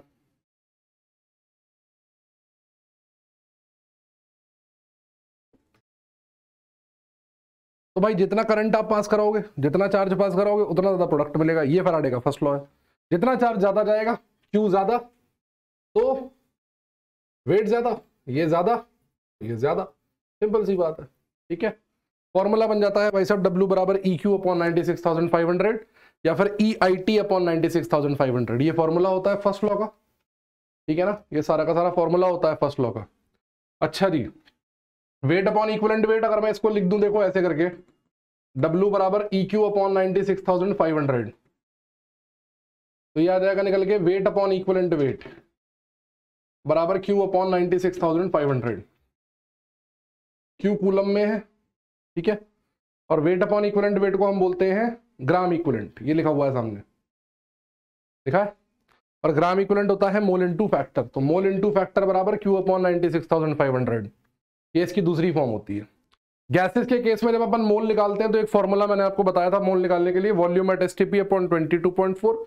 अगर कभी गैसेस की बात कर रहा है तो गैसेस के केस में इस वाले तरीके से आप क्वेश्चन को सॉल्व करते हैं। 3 गैसेस आप इनकाउंटर करेंगे, हाइड्रोजन, क्लोरीन और ऑक्सीजन। इसके अलावा कोई गैस आपको करने को आएगी नहीं। तो हाइड्रोजन और क्लोरीन का फैक्टर होता है 2, ऑक्सीजन का फैक्टर होता है 4। सीधे सीधे याद कर लीजिए, ज्यादा बेहतर है। खुश रहेंगे, सुखी रहेंगे। बहुत सिंपल सिंपल से न्यूमेरिकल इसके ऊपर बनते हैं, है ना, बहुत सिंपल सिंपल से न्यूमेरिकल इसके ऊपर बनते हैं, और वो सिंपल सिंपल से न्यूमेरिकल आप आराम से इस फॉर्मूले में डाल के सॉल्व कर सकते हैं। फिर आता है जी फैराडे का सेकंड लॉ। फैराडे का सेकंड लॉ ये कहता है, देखिए मैंने आपको बताया कि अगर आप 1 फैराडे चार्ज पास करा रहे हो तो उससे आपको 1 ग्राम इक्विवेलेंट मिल रहा है प्रोडक्ट का। अगर आप 1 फैराडे चार्ज पास करा रहे हो तो आपको 1 ग्राम इक्विवेलेंट प्रोडक्ट का मिल रहा है। ठीक है ना, if we are passing 1 faraday we are getting 1 gram equivalent. 2 faraday से मिलेगा 2 ग्राम इक्विवेलेंट, n फैराडे से मिलेगा n ग्राम इक्विवेलेंट। इसका मतलब charge in Faraday, charge in Faraday ये बराबर होगा ग्राम इक्विवेलेंट ऑफ प्रोडक्ट के। जितना फैराडे चार्ज आप पास कराओगे, जितना फैराडे चार्ज आप पास कराओगे, है ना, जितना ज्यादा फैराडे आप चार्ज पास कराओगे उतना ज्यादा ग्राम इक्विवेलेंट ऑफ प्रोडक्ट आपको मिलेगा। जितना फैराडे चार्ज आप लोग पास करेंगे उतना ग्राम इक्विवेलेंट ऑफ प्रोडक्ट आपको मिलेगा, उतना ज्यादा ग्राम इक्विवेलेंट ऑफ प्रोडक्ट आपको ऑब्टेन होगा। ठीक है, तो सेकंड लॉ ये कहता है कि अगर मैं 2 सेलों में बराबर बराबर चार्ज को पास कराऊं, 2 सेलों में बराबर बराबर चार्ज पास कराऊं, तो बराबर बराबर चार्ज पास कराने पर ग्राम इक्विवेलेंट भी बराबर बराबर मिलेंगे। और ग्राम इक्विवेलेंट होता है wait upon equivalent wait. Gram equivalent होता है वेट अपॉन इक्विवेलेंट वेट। ये डेफिनेशन लिखी हुई थी, देखो, जैसे मोल होता है wait upon molecular wait, gram equivalent होता है वेट अपॉन इक्विवेलेंट वेट। बस ये सेकंड लॉ, बराबर चार्ज पास कराओगे बराबर प्रोडक्ट के ग्राम इक्विवेलेंट मिलेंगे। बराबर बराबर चार्ज पास कराइएगा तो आपको जो प्रोडक्ट मिलेगा उसके ग्राम इक्विवेलेंट होंगे बराबर बराबर। As simple as that. ठीक है ना, बराबर चार्ज पास कराएंगे, ये देखिए बराबर अगर आपने चार्ज पास करा दिया तो बराबर चार्ज पास कराने पर क्या मिलेगा आपको, प्रोडक्ट के ग्राम इक्विवेलेंट बराबर बराबर मिलेंगे। इसका मतलब इक्वल चार्ज, सेकंड लॉ अगर मेरे को लिखना है तो मैं सिंपली लिखूंगा equal charge is equal gram equivalent of product. ठीक है ना, बराबर चार्ज पास कराएंगे तो मुझे ग्राम इक्विवेलेंट ऑफ प्रोडक्ट्स भी बराबर बराबर मिलेंगे। As simple as that. ठीक है, ये हो गया जी second law of second law of Faraday. इसके बाद आते हैं प्रोडक्ट्स का क्वालिटेटिव एस्टिमेशन, मतलब इलेक्ट्रोलिसिस करने पर हमें मिलता क्या है, इलेक्ट्रोड पर हमें क्या मिलेगा, इलेक्ट्रोड पर हमें क्या मिलेगा। ठीक है ना, इलेक्ट्रोड पर हमें क्या मिलेगा। बेसिकली देखिए होता क्या है, आयन जब जाके एलिमेंट में कन्वर्ट होता है, जैसे फॉर एग्जांपल मैं आपसे कहूं NaCl वाला एग्जांपल लेके चल रहा हूं, तो चलिए मैं NaCl वाला एग्जांपल लेके चलता हूं। देखिए आयन जब आके क्या करता है, इलेक्ट्रोड पर पहुंचता है, तो इलेक्ट्रोड पर पहुंच के वो क्या करता है, जैसे कैटायन गया, ये नेगेटिव एंड है, कैटायन गया यहां पर आया, तो इसने क्या किया, इसने इलेक्ट्रॉन लिया और ये डिस्चार्ज हो गया, डिस्चार्ज हो गया। ये इलेक्ट्रॉन कौन सप्लाई कर रहा है, इलेक्ट्रॉन सप्लाई कर रही है बैटरी। ये इलेक्ट्रॉन कौन सप्लाई कर रहा है, ये दे रही है बैटरी। बैटरी की वजह से ये इलेक्ट्रॉन आ रहा है, तो बैटरी का रोल है इस इलेक्ट्रॉन को देना। इधर से क्या हुआ, इधर से Cl माइनस गया, इसने अपना इलेक्ट्रॉन छोड़ा और इसने इलेक्ट्रॉन छोड़ के Cl2 कन्वर्ट कर लिया। बैटरी इसी इलेक्ट्रॉन को इधर से इधर घुमा रही है, बस यहाँ इलेक्ट्रॉन निकलता है, यहाँ एक्सेप्ट होता है, यहाँ इलेक्ट्रॉन निकलता है, यहाँ एक्सेप्ट होता है, इलेक्ट्रॉन पूरे उसमें घूम रहा है। ठीक है, तो बेसिकली जब भी कभी इलेक्ट्रोलिसिस होती है तो इलेक्ट्रोलिसिस में आयन क्या करते हैं, आयन प्रोडक्ट में कन्वर्ट होते हैं, एलिमेंट में कन्वर्ट होते हैं, और एलिमेंट में कन्वर्ट होने के लिए उन्हें अपना चार्ज त्यागना पड़ता है। एलिमेंट में कन्वर्ट होने के लिए उन्हें अपना चार्ज त्यागना पड़ता है, अपना चार्ज छोड़ना पड़ता है, डिस्चार्ज होना पड़ता है, डिस्चार्ज होना पड़ता है। कैटायन जिस इलेक्ट्रोड पर जाता है उसे कैथोड कहते हैं, और कैथोड पर कैटायन इलेक्ट्रॉन एक्सेप्ट करता है। रेडॉक्स रिएक्शन के माइंड मैप में भी बता चुके हैं, वैसे भी पढ़ा ही होगा कि भाई साहब इलेक्ट्रॉन का एक्सेप्टेंस मतलब रिडक्शन होता है। ठीक है, रिडक्शन होता है, और किसी कैटायन के रिड्यूस होने की टेंडेंसी कितनी ज्यादा है और कितनी कम है वो नापते हैं हम लोग रिडक्शन पोटेंशियल से। किससे नापते हैं जी, रिडक्शन पोटेंशियल से नापते हैं। ऐसे किसी आयन, अगर कोई अनायन की बात करूं तो अनायन क्या करता है, अनायन बेसिकली इलेक्ट्रॉन को लूज करता है। तो अनायन अगर इलेक्ट्रॉन को लूज करता है, अनायन अगर इलेक्ट्रॉन्स को लूज करता है, तो इलेक्ट्रॉन्स को लूज करने के लिए मतलब उसको ऑक्सीडाइज होना पड़ेगा, उसका ऑक्सीडेशन हुआ, और ऑक्सीडेशन की टेंडेंसी हम लोग नापते हैं ऑक्सीडेशन पोटेंशियल के साथ। ठीक है, अगर कोई रिएक्शन खुद से हो रही है, अगर कोई आयन खुद से ऑक्सीडाइज या खुद से रिड्यूस हो रहा है, तो उसके लिए पोटेंशियल की वैल्यू होगी पॉजिटिव। लेकिन अगर ये वैल्यू, अगर ये प्रोसेस आप बाहर से करवा रहे हो, ये प्रोसेस अगर आप बाहर से करवा रहे हो, बैटरी लगा के करवा रहे हो, जैसे आप इलेक्ट्रोलाइटिक सेल में लगाते हो, तो बाहर से करवाने पर ये वैल्यू हो जाएगी नेगेटिव। बाहर से करवाने पर ये वैल्यू हो जाएगी नेगेटिव। और क्योंकि आप स्पॉन्टेनियस रिएक्शन से डील करते हो गैल्वेनिक सेल में, और इलेक्ट्रोलाइटिक सेल में आप डील करते हो नॉन स्पॉन्टेनियस प्रोसेस से, तो इलेक्ट्रोलाइटिक सेल्स के अंदर क्या होता है, इलेक्ट्रोलाइटिक सेल्स के अंदर इलेक्ट्रोड पोटेंशियल हमेशा नेगेटिव ही होता है। इलेक्ट्रोड पोटेंशियल हमेशा नेगेटिव ही होता है, क्योंकि इसके अंदर होने वाली रिएक्शंस नॉन स्पॉन्टेनियस होती हैं। अब जितना इसका नेगेटिव पोटेंशियल होता है, जैसे इसका ERP नेगेटिव है, इस नेगेटिव का क्या मतलब है, जैसे मान लो ये मैंने Na का एग्जांपल लिखा है, इसका भाई ये E0 है -2.36 वोल्ट। ये 2.36 वोल्ट माइनस का मतलब है कि जब ये इलेक्ट्रोड पर पहुंचेगा, कैथोड पर पहुंचेगा, तो ये बैटरी से बोलेगा मेरे को इतना पोटेंशियल दो ताकि मैं डिस्चार्ज हो जाऊं, चार्ज खत्म तो मेरा पोटेंशियल खत्म, ताकि मेरा पोटेंशियल 0 हो जाए। तो जितना इसका पोटेंशियल होगा उतना ही ये बैटरी से मांगेगा। ऐसे अगर इसका -1.23 है, तो जब ये एनोड पर पहुंचेगा तो बैटरी से बोलेगा मेरे को 1.23 वोल्ट दो ताकि मैं यहां पर आके डिस्चार्ज हो जाऊं। तो इसका मतलब ये पोटेंशियल जो ये बैटरी से डिमांड कर रहे हैं, दीज पोटेंशियल जो बैटरी से ये लोग डिमांड कर रहे हैं, जो आयंस हैं ये बैटरी से जो पोटेंशियल मांग रहे हैं, इस पोटेंशियल को हम लोग बोलते हैं बच्चों डिस्चार्ज पोटेंशियल। क्या बोलते हैं? Discharge potential. क्या बोलते हैं? Discharge potential. और बैटरी जो होती है, बैटरी होती है भाई साहब बनिया, बैटरी होती है बनिया। बैटरी हमेशा उस आयन को कैथोड और एनोड पर भेजना पसंद करती है जिसका डिस्चार्ज पोटेंशियल कम होता है। तो इस सेक्शन में मैं आपको क्या पढ़ाऊंगा, मैं आपको यह पढ़ाऊंगा कि अगर एक इलेक्ट्रोड पर जाने के लिए एक से ज्यादा आयन मौजूद है, अगर एक इलेक्ट्रोड पर जाने के लिए एक से ज्यादा आयन मौजूद है, एक से ज्यादा आयन अगर कंपीट कर रहा है, एक से ज्यादा आयन अगर कंपीट कर रहा है to go on same electrode, then always that ion will win which has the least discharge potential, जिसको डिस्चार्ज कराने के लिए बैटरी को सबसे कम मेहनत करनी पड़ेगी, जिसको डिस्चार्ज कराने के लिए बैटरी को सबसे कम मेहनत करनी पड़ेगी। ठीक है, बैटरी सबसे कम पोटेंशियल मेरे से भेज पाएगी। सर ये ऐसा होगा कब? ये होगा एक्वस सॉल्यूशंस के केस में। हम जब एक्वस सॉल्यूशंस की इलेक्ट्रोलिसिस पढ़ते हैं तो पानी खुद में एक इलेक्ट्रोलाइट होता है, पोलर सॉल्वेंट होता है ना, और पानी खुद भी आयन पैदा करता है, हालांकि वो आयंस बहुत कम होते हैं लेकिन करता है। इसलिए पानी क्या करता है, पानी कैथोड पर भी जाने की कोशिश करता है क्योंकि पानी में H+ भी है, और पानी एनोड पर भी प्रोडक्ट बनने की कोशिश करता है क्योंकि पानी में OH- भी है। पानी में H+ है इसलिए पानी कैथोड पर जाने की कोशिश करता है, पानी में OH- है इसलिए पानी एनोड पर जाने की कोशिश करता है। दोनों इलेक्ट्रोड्स पर ऑक्यूपाई करने की कोशिश करता है पानी का अटेम्प्ट रहता है कि भाई वो दोनों इलेक्ट्रोड्स को घेर ले और दोनों इलेक्ट्रोड्स को घेर के क्या करे, वहां पर प्रोडक्ट बनाए। और फिर जो आपने इलेक्ट्रोलाइट डाला है वो तो लड़ेगा ही पानी के साथ। भाई जैसे आपने NaCl डाला तो NaCl में क्या होगा, कैथोड पे कौन कौन लड़ेगा, Na और पानी का H+ लड़ेगा। ऐसे एनोड पे कौन लड़ेगा, Cl- और पानी का OH- लड़ेगा। इनमें से जीतेगा कौन, ये लड़ने का दोनों ही खुद तो जा नहीं सकते, इन्हें चाहिए बैटरी से भीख, तो ये जाएंगे बैटरी से पोटेंशियल मांगेंगे, और बैटरी से जो पोटेंशियल मांगेंगे वो पोटेंशियल का लाएगा डिस्चार्ज पोटेंशियल। और बैटरी हमेशा उस आयन को पहले भेजती है, उस आयन का प्रोडक्ट बनवाती है जिसका डिस्चार्ज पोटेंशियल सबसे कम होता है, जिसका डिस्चार्ज पोटेंशियल सबसे कम होता है। जैसे कैटायन के केस में जिसका डिस्चार्ज पोटेंशियल सबसे कम होगा उसका रिडक्शन पोटेंशियल ज्यादा होगा। रिडक्शन पोटेंशियल आपको दिखाता है रिड्यूस होने की टेंडेंसी, जिसका रिडक्शन पोटेंशियल ज्यादा उसके रिड्यूस होने की टेंडेंसी ज्यादा, जिसके रिड्यूस होने की टेंडेंसी होगी ज्यादा वो बैटरी से भीख मांगेगा कम, जिसके रिड्यूस होने की टेंडेंसी होगी ज्यादा वो बैटरी से भीख मांगेगा कम। ऐसी एनोड पर बैटरी से सबसे कम भीख वो आयन मांगेगा जिसका ऑक्सीडेशन पोटेंशियल मैक्सिमम होगा, क्योंकि जिसका ऑक्सीडेशन पोटेंशियल मैक्सिमम होगा, जिसका ऑक्सीडेशन पोटेंशियल मैक्सिमम होगा वो क्या करेगा, वो सबसे जल्दी ऑक्सीडाइज होगा। जिसका ऑक्सीडेशन पोटेंशियल मैक्सिमम होगा वो सबसे जल्दी ऑक्सीडाइज होगा, और वो बैटरी से सबसे कम भीख मांगेगा। सोच के देखना।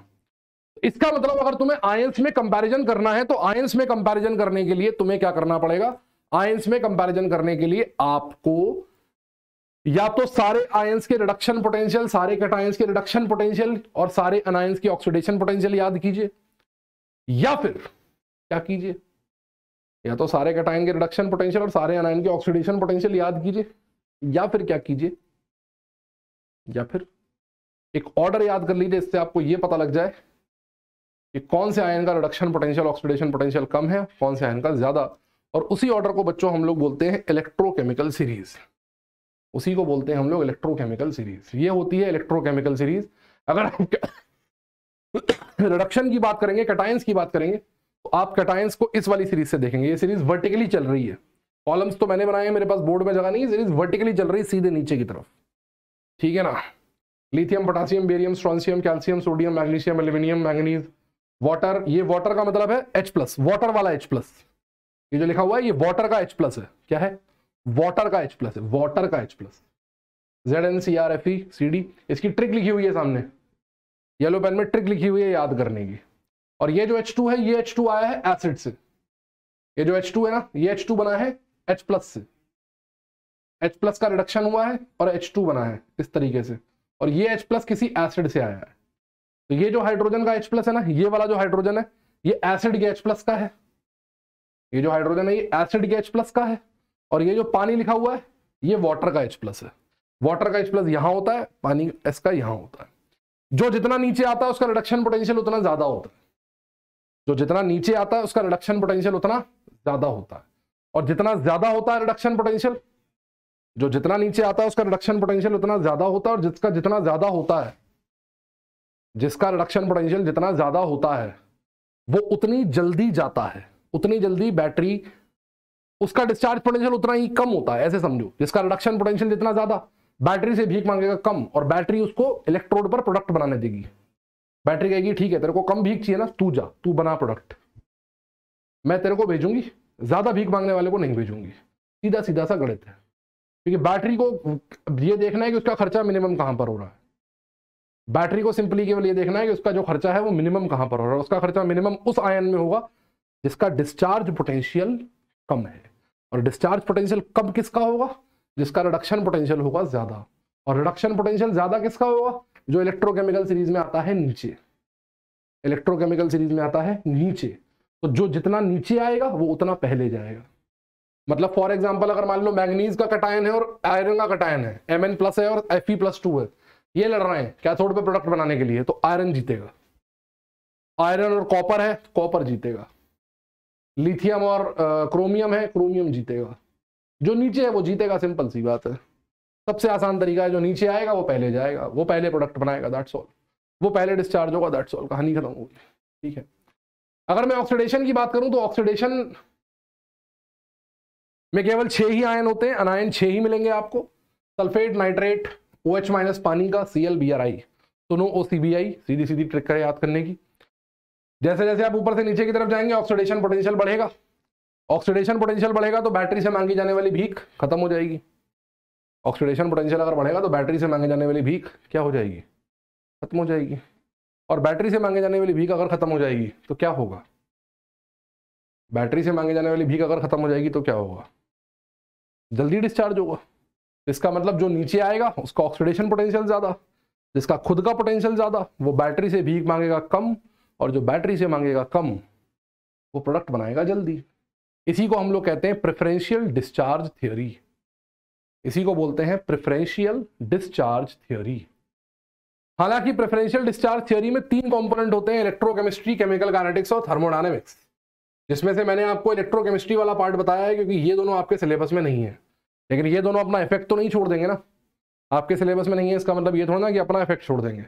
इसलिए इस वाले सेक्शन में कुछ एक्सेप्शंस भी होते हैं जो आपको याद करने पड़ेंगे, ठीक है ना, जो आपको याद करने पड़ेंगे। कुछ केसेस मैं आपको बताता हूं, वो स्टैंडर्ड केसेस हैं, आप उन्हें याद कर लीजिए, मेमोराइज कर लीजिए, उनके रिजल्ट्स को याद कर लीजिए, और पेपर में 100% जो क्वेश्चन है वो यहीं से आएगा। पेपर में जो क्वेश्चन है वो इसी में से आएगा।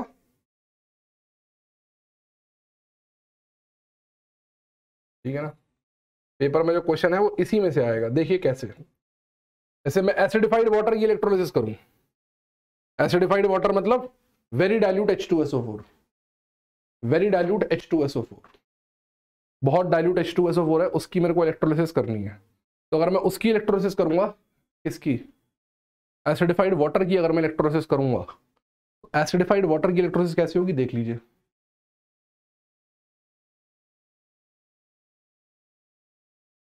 एसिड ने H+ दिया और पानी ने अपना H+ दिया, पानी के H+ से भी H2 बना, एसिड के H+ से भी H2 बना। ठीक है, अब जो नीचे आएगा वो पहले जाएगा। अभी नीचे कौन आता है? नीचे आता है H2। तो जाना किसे चाहिए था? इसे जाना चाहिए था, प्रोडक्ट बनना चाहिए था इसका। इसका नहीं बनेगा। क्यों नहीं बनेगा? क्योंकि ये बहुत कम है, फ्यू ड्रॉप्स है, ये फ्यू ड्रॉप्स है। मेजर सप्लायर कौन है? पानी है, इसलिए पानी जाएगा। ठीक है। एनोड पे कौन कौन लड़ गया? सल्फेट लड़ गया, पानी का OH लड़ गया।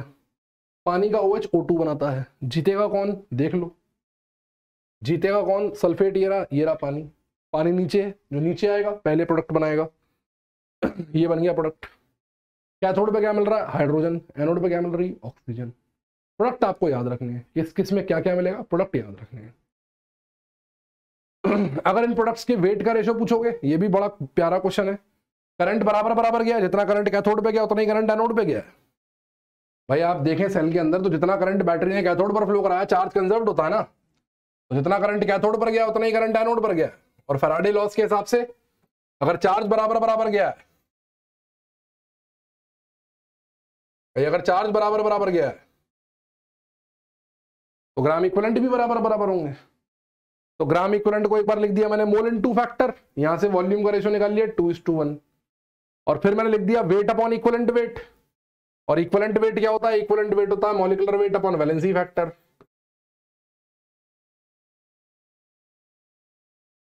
तो weight upon molecular weight upon factor, weight upon molecular weight upon factor, ये वेट का रेशो आ गया। ये दोनों रेशो स्टैंडर्ड रिजल्ट है, सीधे सीधे पूछे जाते हैं।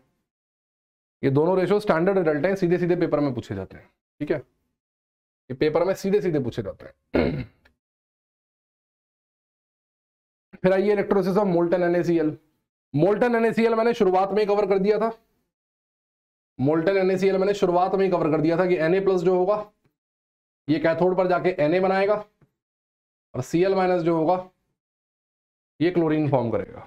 ठीक है। अब एक्वस NaCl की इलेक्ट्रोलिसिस देख लो। एक्वस में क्या होगा? एक्वस में पानी भी होगा। अब एक्वस में कौन होगा? एक्वस में पानी भी पिक्चर में आएगा। और जब पानी पिक्चर में आएगा तो क्या होगा? लड़ाई होगी। Na+ और पानी में लड़ाई हुई, जीता कौन? Na+ और पानी में लड़ाई हुई, जीता कौन? पानी। नीचे है, पानी जीत गया, हाइड्रोजन बन गई। Cl- और पानी के OH में लड़ाई हुई, Cl- और पानी के OH में लड़ाई हुई, जीता कौन? ऑक्सीजन, सॉरी क्लोरीन, क्योंकि नीचे है। ठीक है, क्योंकि क्लोरीन नीचे है। कैथोड पे क्या मिला? हाइड्रोजन मिली। एनोड पे क्या मिला? क्लोरीन मिली। सॉल्यूशन में क्या मिला? सॉल्यूशन में देखो ये Na+ प्रोडक्ट नहीं बना पाया, ये खाली पड़ा है ना। और इधर ये पानी का OH- खाली पड़ा है, ये प्रोडक्ट नहीं बना पाया। इन दोनों ने मिलकर क्या कर लिया? इन दोनों ने मिलकर NaOH बना लिया। इन दोनों ने मिलकर क्या किया? NaOH बना लिया। NaOH बनने से क्या हुआ? सॉल्यूशन की pH बढ़ गई, और लिटमस पेपर जो था वो लाल से नीला हो गया, रेड से ब्लू हो गया। इन दोनों के बनने से क्या हुआ? pH बढ़ गई, और pH बढ़ने से क्या हुआ? ये लाल से नीला हो गया। सॉल्यूशन जो था वो बेसिक रेंज में चला गया, pH 7 से ऊपर निकल गई। इसके बाद आता है electrolysis of aqueous copper sulphate. मजेदार इलेक्ट्रोलिसिस है, electrolysis of aqueous copper sulphate. ये बड़ी मजेदार इलेक्ट्रोलिसिस है। इस इलेक्ट्रोलिसिस में क्या होता है? कॉपर सल्फेट ब्लू कलर का होता है, 2 आयन देता है, Cu+2 और SO4 2-। कैथोड पर देखो एक्वस है तो पानी लड़ेगा, और पानी के साथ में लड़ेगा कॉपर। नीचे आता है कॉपर, कॉपर जीतेगा। इधर से जीत गया कॉपर। ठीक है, पानी नहीं पहुंच पाया। इधर क्या है? सल्फेट और वाटर, इसमें कौन जीतेगा? वाटर जीतेगा। सल्फेट को तो हारना है, सल्फेट हारने के लिए पैदा। ठीक है, ठीक है, ठीक है ना, हो गया। कैथोड पे कौन मिला? कॉपर। एनोड में मिली O2। सॉल्यूशन में क्या हुआ? ये H2O बेसिकली क्या है? ये पानी का H+ ही तो है। कैथोड पे रिएक्शन कर रहा है, कैथोड पे कैटायन जाता है, तो ये पानी का H+ ही तो है, और ये सल्फेट है। ये दोनों गए नहीं, तो CuSO4 से क्या बन जाएगा? H2SO4 बन जाएगा। H2SO4 से क्या होगा? सॉल्यूशन एसिडिक हो जाएगा, pH घटेगी। लिटमस डालोगे तो लिटमस ब्लू को रेड करने लगेगा, और सॉल्यूशन का ब्लू कलर जो है वो धीरे धीरे हल्का पड़ता चला जाएगा, क्योंकि जब तुमने सॉल्यूशन शुरू किया था तो CuSO4 बना था, और अब जब तुम रिएक्शन खत्म करोगे तो अंदर H2SO4 पड़ा है। ये ब्लू कलर का होता है और ये कलरलेस होता है। तो जैसे जैसे रिएक्शन आगे बढ़ेगी वैसे वैसे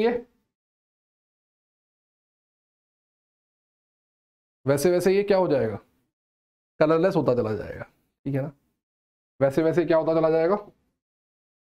कलरलेस होता चला जाएगा। ये 3 केसेस तो नॉर्मल वाले हैं जो आपको याद रखने हैं। अब मैं आपको बताता हूं वो केसेस जहां पर जो मैंने आपको बताया वो काम नहीं करता, उसमें आपको एक एक चीज एक्स्ट्रा थोड़ी सी देखनी पड़ेगी। जैसे पहले एक्सेप्शंस होते हैं concentration based exceptions. Concentration based exception में क्या होता है, कोई एक आयन बहुत ज्यादा कंसंट्रेशन में मौजूद होता है, और ऐसे कंसंट्रेशन वाले जो एक्सेप्शंस होते हैं, इन्हें याद करने का तरीका क्या होता है, इन्हें डील करने का तरीका ये होता है कि अगर किसी एक आयन की कंसंट्रेशन बहुत ज्यादा है, अगर किसी एक आयन की कंसंट्रेशन बहुत ज्यादा है, तो उस एक आयन की कंसंट्रेशन जिसकी ज्यादा है वही प्रोडक्ट बनाएगा हमेशा, चाहे वो इलेक्ट्रोकेमिकल सीरीज में ऊपर आ रहा हो, नीचे आ रहा हो, कोई मतलब नहीं है, उसकी पोजीशन को आपको देखना ही नहीं है। जो आयन ज्यादा मात्रा में मौजूद है हमेशा प्रोडक्ट वही बनाएगा।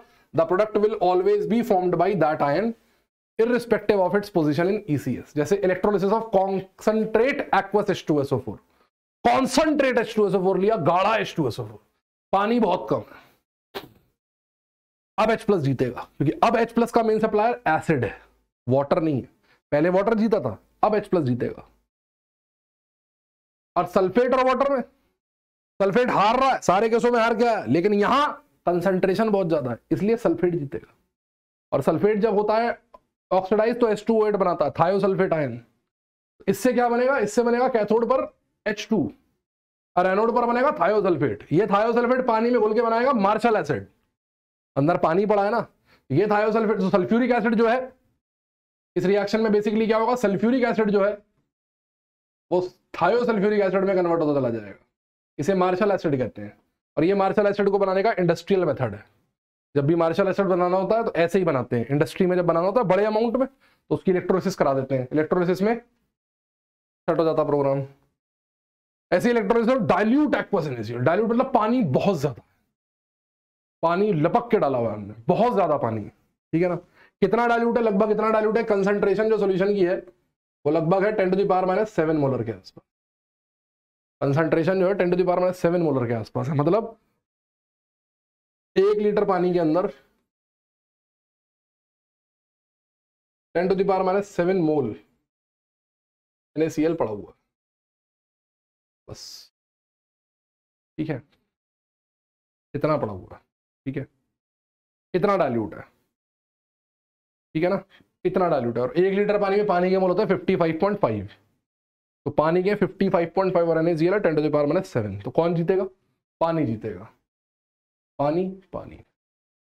यहां तो पहले भी पानी जीत रहा था, ये भाई साहब गड़बड़ थे, इसमें पहले Cl जीत रही थी ना, अब Cl नहीं जीतेगी, अब ये जीतेगा, ठीक है, सेट हो गया। दूसरा है बेटा इलेक्ट्रोड बेस्ड एक्सेप्शंस। इलेक्ट्रोड क्या होते हैं, इलेक्ट्रोड बच्चों 2 तरह के होते हैं, एक तो होते हैं इनर्ट इलेक्ट्रोड जो केवल अपना काम करते हैं, इनका काम होता है जो प्रोडक्ट हो। हाँ एक बात और, जब ज्यादा हो पानी तो सब पानी पानी का मतलब है अगर किसी सोल्यूशन के आगे डाइल्यूट लिख दिया और फिर अगर वो सोल्यूशन आपने नहीं भी पढ़ा है, जैसे मैंने आपसे पूछा डाइल्यूट एक्वस Na2SO4 की इलेक्ट्रोलिसिस कर दी तो क्या बनेगा, डाइल्यूट एक्वस Na2SO4 की इलेक्ट्रोलिसिस कर दी तो क्या बनेगा। अब आपने Na2SO4 नहीं पढ़ा है लेकिन आपने डाइल्यूट देख लिया ना, पानी को लगा दीजिए, H2 बनेगा, O2 बनेगा। जब जब पानी इलेक्ट्रोलाइज होता है तो कैथोड पर बनता है H2, एनोड पर बनता है O2। तो जब ज्यादा होगा पानी तो सब होगा पानी पानी, जब ज्यादा होगा पानी तो फिर सब पानी पानी, सोचना ही नहीं है, ठीक है, दिमाग लगाना ही नहीं है, ठीक है, सोचना ही नहीं है, सोचेंगे ही नहीं।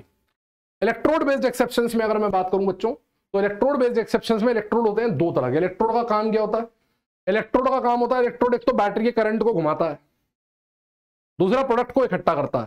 प्रोडक्ट सारा का सारा इलेक्ट्रोड पर इकट्ठा होता है, तो सामान आपको मिलता है रिएक्शन के बाद जो प्रोडक्ट बन के मिलता है वो सारा का सारा किस पर इकट्ठा होता है, इलेक्ट्रोड पर ही तो इकट्ठा होता है। तो इलेक्ट्रोड जो होता है, इलेक्ट्रोड बेसिकली ये दोनों काम करता है, ठीक है, ये दोनों काम करता है। अब ये दोनों काम जब इलेक्ट्रोड कर रहा होता है, जो इलेक्ट्रोड केवल यही दोनों काम करता है उसे बोलते हैं इनर्ट इलेक्ट्रोड। और जो इलेक्ट्रोड ये दोनों काम करने के साथ साथ, जो इलेक्ट्रोड ये दोनों काम करने के साथ साथ रिएक्शन में भी पार्टिसिपेट कर रहा होता है उसे बोलते हैं अटैकेबल इलेक्ट्रोड। क्या बोलते हैं, अटैकेबल इलेक्ट्रोड। तो मैं वही केसेस पढ़ाऊंगा जो केसेस मैंने पहले पढ़ाए थे, वही 3 में से 2 केस उठाऊंगा, लेकिन अब मैं इनर्ट की जगह अटैकेबल इलेक्ट्रोड कर दूंगा, तो प्रोडक्ट बदल जाएगा, प्रोडक्ट बदल जाएगा। कैसे, देखो, एक्वस NaCl की इलेक्ट्रोलिसिस पड़ी थी, कैथोड पर हाइड्रोजन मिला था, एनोड पर क्लोरीन मिली थी, कहां गया रे, ये रहा, वही केस है। उसी केस को बस क्या किया मैंने, इस बार कैथोड मरकरी का है, इस बार कैथोड मरकरी का है। इस बार कैथोड किसका है? कैथोड है मरकरी का। मरकरी का कैथोड क्या करेगा? जैसे एनोड पे तो कोई टेंशन ही नहीं, एनोड तो नॉर्मल है, एनोड पर एक्सेप्शन नहीं है, कैथोड पर एक्सेप्शन है। अब मरकरी को दिख रहा है कि भाई अगर सोडियम को डिस्चार्ज कराऊंगा तो मेरे पास बनेगा सोडियम, और अगर मैं वाटर को डिस्चार्ज कराऊंगा तो बनेगी हाइड्रोजन। मरकरी होता है हाईली इलेक्ट्रोनेगेटिव मेटल। छापा मेटल्स होते हैं कॉपर, मरकरी, सिल्वर, प्लैटिनम और गोल्ड। ये आते हैं इलेक्ट्रोकेमिकल सीरीज में हाइड्रोजन के नीचे। इन्हें कहते हैं छापा मेटल्स या पैसिव मेटल्स। और ऊपर जो होते हैं उन्हें बोलते हैं एक्टिव मेटल्स। जो हाइड्रोजन के ऊपर होते हैं उन्हें बोलते हैं एक्टिव मेटल्स, हाइड्रोजन के नीचे वालों को बोलते हैं पैसिव मेटल। ठीक है, एक्टिव मेटल और पैसिव मेटल में बड़ा जबरदस्त प्यार होता है। मरकरी एक्टिव मेटल से बड़ा प्यार करता है क्योंकि ये अमलगम बना सकता है इनके साथ। तो अमलगम मरकरी हाइड्रोजन के साथ तो बना नहीं सकता, मेटल मेटल का अलॉय है। अलॉय बनाने के लिए मरकरी को दूसरा मेटल चाहिए। एक तो मरकरी हो गया, दूसरा मेटल कौन है? दूसरा मेटल है सोडियम। दूसरा मेटल है सोडियम। और अगर दूसरा मेटल सोडियम है तो मरकरी सोडियम को खींच लेगा रादर देन हाइड्रोजन के। ठीक है, तो कैथोड पर आपको एक हाइड्रोजन नहीं मिलेगी, सोडियम अमलगम मिलेगा। कैथोड पर आपको हाइड्रोजन नहीं मिलेगी, सोडियम अमलगम मिलेगा। ये प्रोडक्ट है कैथोड का। We will not get hydrogen, we will get sodium amalgam. Case 2 electrolysis of aqueous copper sulphate. Aqueous copper sulphate की यदि बात करें, इस बार मैंने एनोड लिया है कॉपर का। कैथोड नॉर्मल है, कैथोड पे कोई छिड़खानी नहीं है। कैथोड पे जो हो रहा था, कॉपर मिल रहा था, कॉपर मिल रहा है। ठीक है, एनोड बना दिया कॉपर का। पिछली बार एनोड पे कौन कौन लड़ा था? 2 आयन लड़े थे। इसका ऑक्सीडेशन पोटेंशियल -1.86 है, मतलब ये बैटरी से कितना मांगेगा? +1.86 मांगेगा। इसे तो नहीं भेज रही बैटरी। पानी जाके मांगेगा 1.08, इसे भी नहीं भेज रही बैटरी। कॉपर आ गया -0.34, मतलब इसे कितने की डिमांड है? केवल 0.34 की। इन सब में सबसे कम डिमांड किसने करी है? इन सब में सबसे कम डिमांड किसने करी है? कॉपर ने करी है। तो किसे भेजेगा? कॉपर को भेजेगा। किसे भेजेगा? ये भेजेगा कॉपर। ठीक है, बैटरी किसे भेजना पसंद करेगी? बैटरी भेजेगी कॉपर। बैटरी पसंद करेगी कॉपर को भेजना। और जब बैटरी भेजेगी बेटा कॉपर को, तो कॉपर जाएगा पहले। तो जब कॉपर गया पहले, तो अब एनोड पर क्या हो रहा है? एनोड पर हो रहा है कॉपर का ऑक्सीडेशन। और कैथोड पर क्या हो रहा है? कैथोड पर हो रहा है उसी कॉपर का रिडक्शन। तो बेसिकली रिएक्शन चल क्या रही है? एनोड का कॉपर निकलता है, Cu+2 बनाता है, कैथोड पर कॉपर बनके डिपॉजिट हो जाता है। एनोड से कॉपर निकलता है, Cu+2 बनाता है, कैथोड पे कॉपर बनके डिपॉजिट हो जाता है। इस रिएक्शन में सॉल्यूशन का कोई रोल नहीं है, कहीं पर भी कोई आयन नहीं दिख रहा। इसलिए इस वाले केस में सॉल्यूशन की ना तो पीएच चेंज होती है, ना कलर चेंज होता है, ना नेचर चेंज होता है। Everything remain same. Everything remain same. बड़ा एक फनी सा न्यूमेरिकल बनता है इसके ऊपर। एक लंबा सा डाटा आपको देगा। कॉपर सल्फेट की इलेक्ट्रोलिसिस करी हमने, इतने एम्पियर करंट पास कराया, इतनी देर तक पास कराते रहे, करंट एफिशिएंसी इतनी थी, ये था वो था। फिर बोलेगा इलेक्ट्रोलिसिस शुरू होने से पहले जो वो थी, इलेक्ट्रोलिसिस शुरू होने से पहले जो क्या थी, पीएच थी, वो पीएच सॉल्यूशन की 7 थी या 8 थी या जो भी थी। बताइए पीएच सॉल्यूशन की इलेक्ट्रोलिसिस के बाद कितनी होगी? प्रोवाइडेड कि एनोड कॉपर का है, तो जितनी पहले थी उतनी ही होगी, चेंज नहीं होगा। इस प्रोसेस को हम लोग कॉपर के प्यूरिफिकेशन के लिए भी प्रयोग करते हैं। इस प्रोसेस को हम लोग कॉपर के प्यूरिफिकेशन के लिए भी प्रयोग करते हैं। कॉपर का प्यूरिफिकेशन मतलब आपने एनोड क्या किया? एनोड आपने बना लिया इम्प्योर कॉपर का। ये है इम्प्योर कॉपर। इसे इलेक्ट्रो रिफाइनिंग, इलेक्ट्रो प्यूरिफिकेशन भी कहते हैं। मेटलर्जी में पढ़ाया जाता है। आखिरी प्रोसेस होती है मेटलर्जी के बाद। इम्प्योर कॉपर जो जमीन में से निकला है उसे एनोड बना लिया। कैथोड आपने ग्रेफाइट का लगा लिया, प्लैटिनम का लगा लिया। यहां से कॉपर निकल के सारा कॉपर यहां पर इकट्ठा हो जाएगा। सारा का सारा कॉपर यहां इकट्ठा हो जाएगा, तो यहां आपको प्योर कॉपर मिल जाएगा। ठीक है, यहां जो कॉपर जमा होगा वो प्योर कॉपर होगा। इसमें सॉल्यूशन का ना तो कलर बदला, ना नेचर बदला, ना कुछ भी बदला। जब भी कोई मेटल का सॉल्ट लेंगे और एनोड उसी मेटल का ले लेंगे तो हमेशा रिएक्शन यही होगी। इस रिएक्शन को बोलते हैं self destruction of anode. Anode खुद खत्म हुआ है ना, तो इस रिएक्शन को हम लोग बोलते हैं सेल्फ डिस्ट्रक्शन ऑफ एनोड। तो जब भी कभी, ये केवल कॉपर वाला केस नहीं है, जब भी कभी आपने मेटल का इलेक्ट्रोड लिया और मेटल का इलेक्ट्रोड लेने के बाद आपने उसी का एनोड ले लिया, जैसे फॉर एग्जांपल मैं कॉपर सल्फेट की जगह ऐसी एक एग्जांपल ले सकता हूं, एक्वस AgNO3 की इलेक्ट्रोलिसिस कराऊं और सिल्वर एनोड पे, तो अगर एनोड उसी मेटल का है जो सॉल्ट में मौजूद है तो हमेशा क्या होगा, डिस्ट्रक्शन ऑफ एनोड होगा। एनोड से निकल के सिल्वर कैथोड पे जाके डिपॉजिट हो जाएगा हमेशा। केवल कॉपर सल्फेट वाला केस नहीं है, ये जनरल केस है, ठीक है, ये जनरल केस है।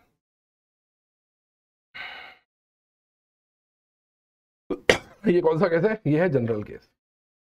ये तो हुई इलेक्ट्रोकेमिकल सीरीज की एक बात, ये तो हुई इलेक्ट्रोकेमिकल सीरीज की एक बात। ओके, अब क्विकली बात करते हैं इलेक्ट्रोकेमिस्ट्री की कुछ और एप्लीकेशंस की, इलेक्ट्रोकेमिकल सीरीज की कुछ और एप्लीकेशंस की। जैसे एप्लीकेशंस ऑफ वीसीएस की अगर मैं बात करूं तो ये सीरीज हम लोगों ने किसके लिए बनाई है, 1 मोलर एक्वा सॉल्यूशन के लिए बनाई है। जितने भी यहाँ पर एलिमेंट्स लिखे हैं इनके आयंस के 1 मोलर एक्वा सॉल्यूशन बनाए गए हैं, 25 डिग्री सेल्सियस पर बनाए गए हैं। सारी की सारी कहानी 25 डिग्री सेल्सियस पर लिखी है, ठीक है। और ये है क्या, ये बेसिकली क्या है, ये इंक्रीजिंग ऑर्डर ऑफ एसआरपी है, standard reduction potential. Reduction potential को अगर 25 डिग्री सेल्सियस और 1 मोलर पे नापे तो वो स्टैंडर्ड रिडक्शन पोटेंशियल हो जाता है, ठीक है। उसी का बढ़ता हुआ ऑर्डर है ये, जिसमें से हाइड्रोजन का होता है 0 वोल्ट। हाइड्रोजन के रेफरेंस पे बनी हुई है सीरीज, ये हाइड्रोजन के रेफरेंस पे बनी हुई है सीरीज। इस सीरीज के लिए जो हाइड्रोजन है उसको एज ए रेफरेंस यूज किया गया। तो रेफरेंस इलेक्ट्रोड कौन हो गया, रेफरेंस इलेक्ट्रोड हो गया इसका जी हाइड्रोजन, ठीक है ना। हाइड्रोजन इसका क्या हो गया, रेफरेंस इलेक्ट्रोड हो गया। तो हाइड्रोजन का होता है 0 वोल्ट। तो लिथियम से लेकर लेड तक जो एलिमेंट इससे ऊपर आते हैं, भाई ऊपर से नीचे एसआरपी बढ़ रहा है और बीच में 0 है, इसका मतलब यहां से लेकर यहां तक नेगेटिव है, यहां से लेकर यहां तक नेगेटिव है। और कॉपर के बाद F2 तक क्या है, ये पॉजिटिव है, ठीक है ना। कॉपर के बाद के क्या है, ये पॉजिटिव है। तो लिथियम से F2 की तरफ जाएंगे आप तो एसआरपी बढ़ता चला जाएगा, एसआरपी बढ़ता चला जाएगा और टेंडेंसी जो है रिड्यूस होने की वो भी बढ़ती चली जाएगी। जो रिड्यूस होने की टेंडेंसी है वो भी क्या होती चली जाएगी, बढ़ती चली जाएगी, ठीक है। अब देखिए इलेक्ट्रोकेमिकल सीरीज काफी सारे काम और भी करके देती है। एक तो प्रोडक्ट्स ऑफ इलेक्ट्रोलिसिस बना के देती है, बताती है आपको, वो मैंने आपको बता दिया। दूसरा मेटालिक और नॉन मेटालिक रिएक्टिविटी के बारे में बताती है। जैसे जैसे आप ऊपर जाते हैं जैसे जैसे आप ऊपर से नीचे जाते हैं एसआरपी बढ़ता है। एसआरपी बढ़ता है मतलब इलेक्ट्रॉन लेने की टेंडेंसी बढ़ती है, इलेक्ट्रॉन लेने की टेंडेंसी बढ़ती है मतलब नॉन मेटालिक नेचर बढ़ता है। और जैसे जैसे ऊपर जाते हैं एसओपी कम होता है, एसओपी कम होता है, स्टैंडर्ड ऑक्सीडेशन पोटेंशियल कम होता है। क्यों कम होता है, क्योंकि एसआरपी और एसओपी की वैल्यू बराबर होती है, साइन का अंतर होता है। अगर किसी का एसआरपी जो है वो 1.2 वोल्ट है तो उसका एसओपी जो होगा वो कितना होगा, वो -1.2 वोल्ट होगा।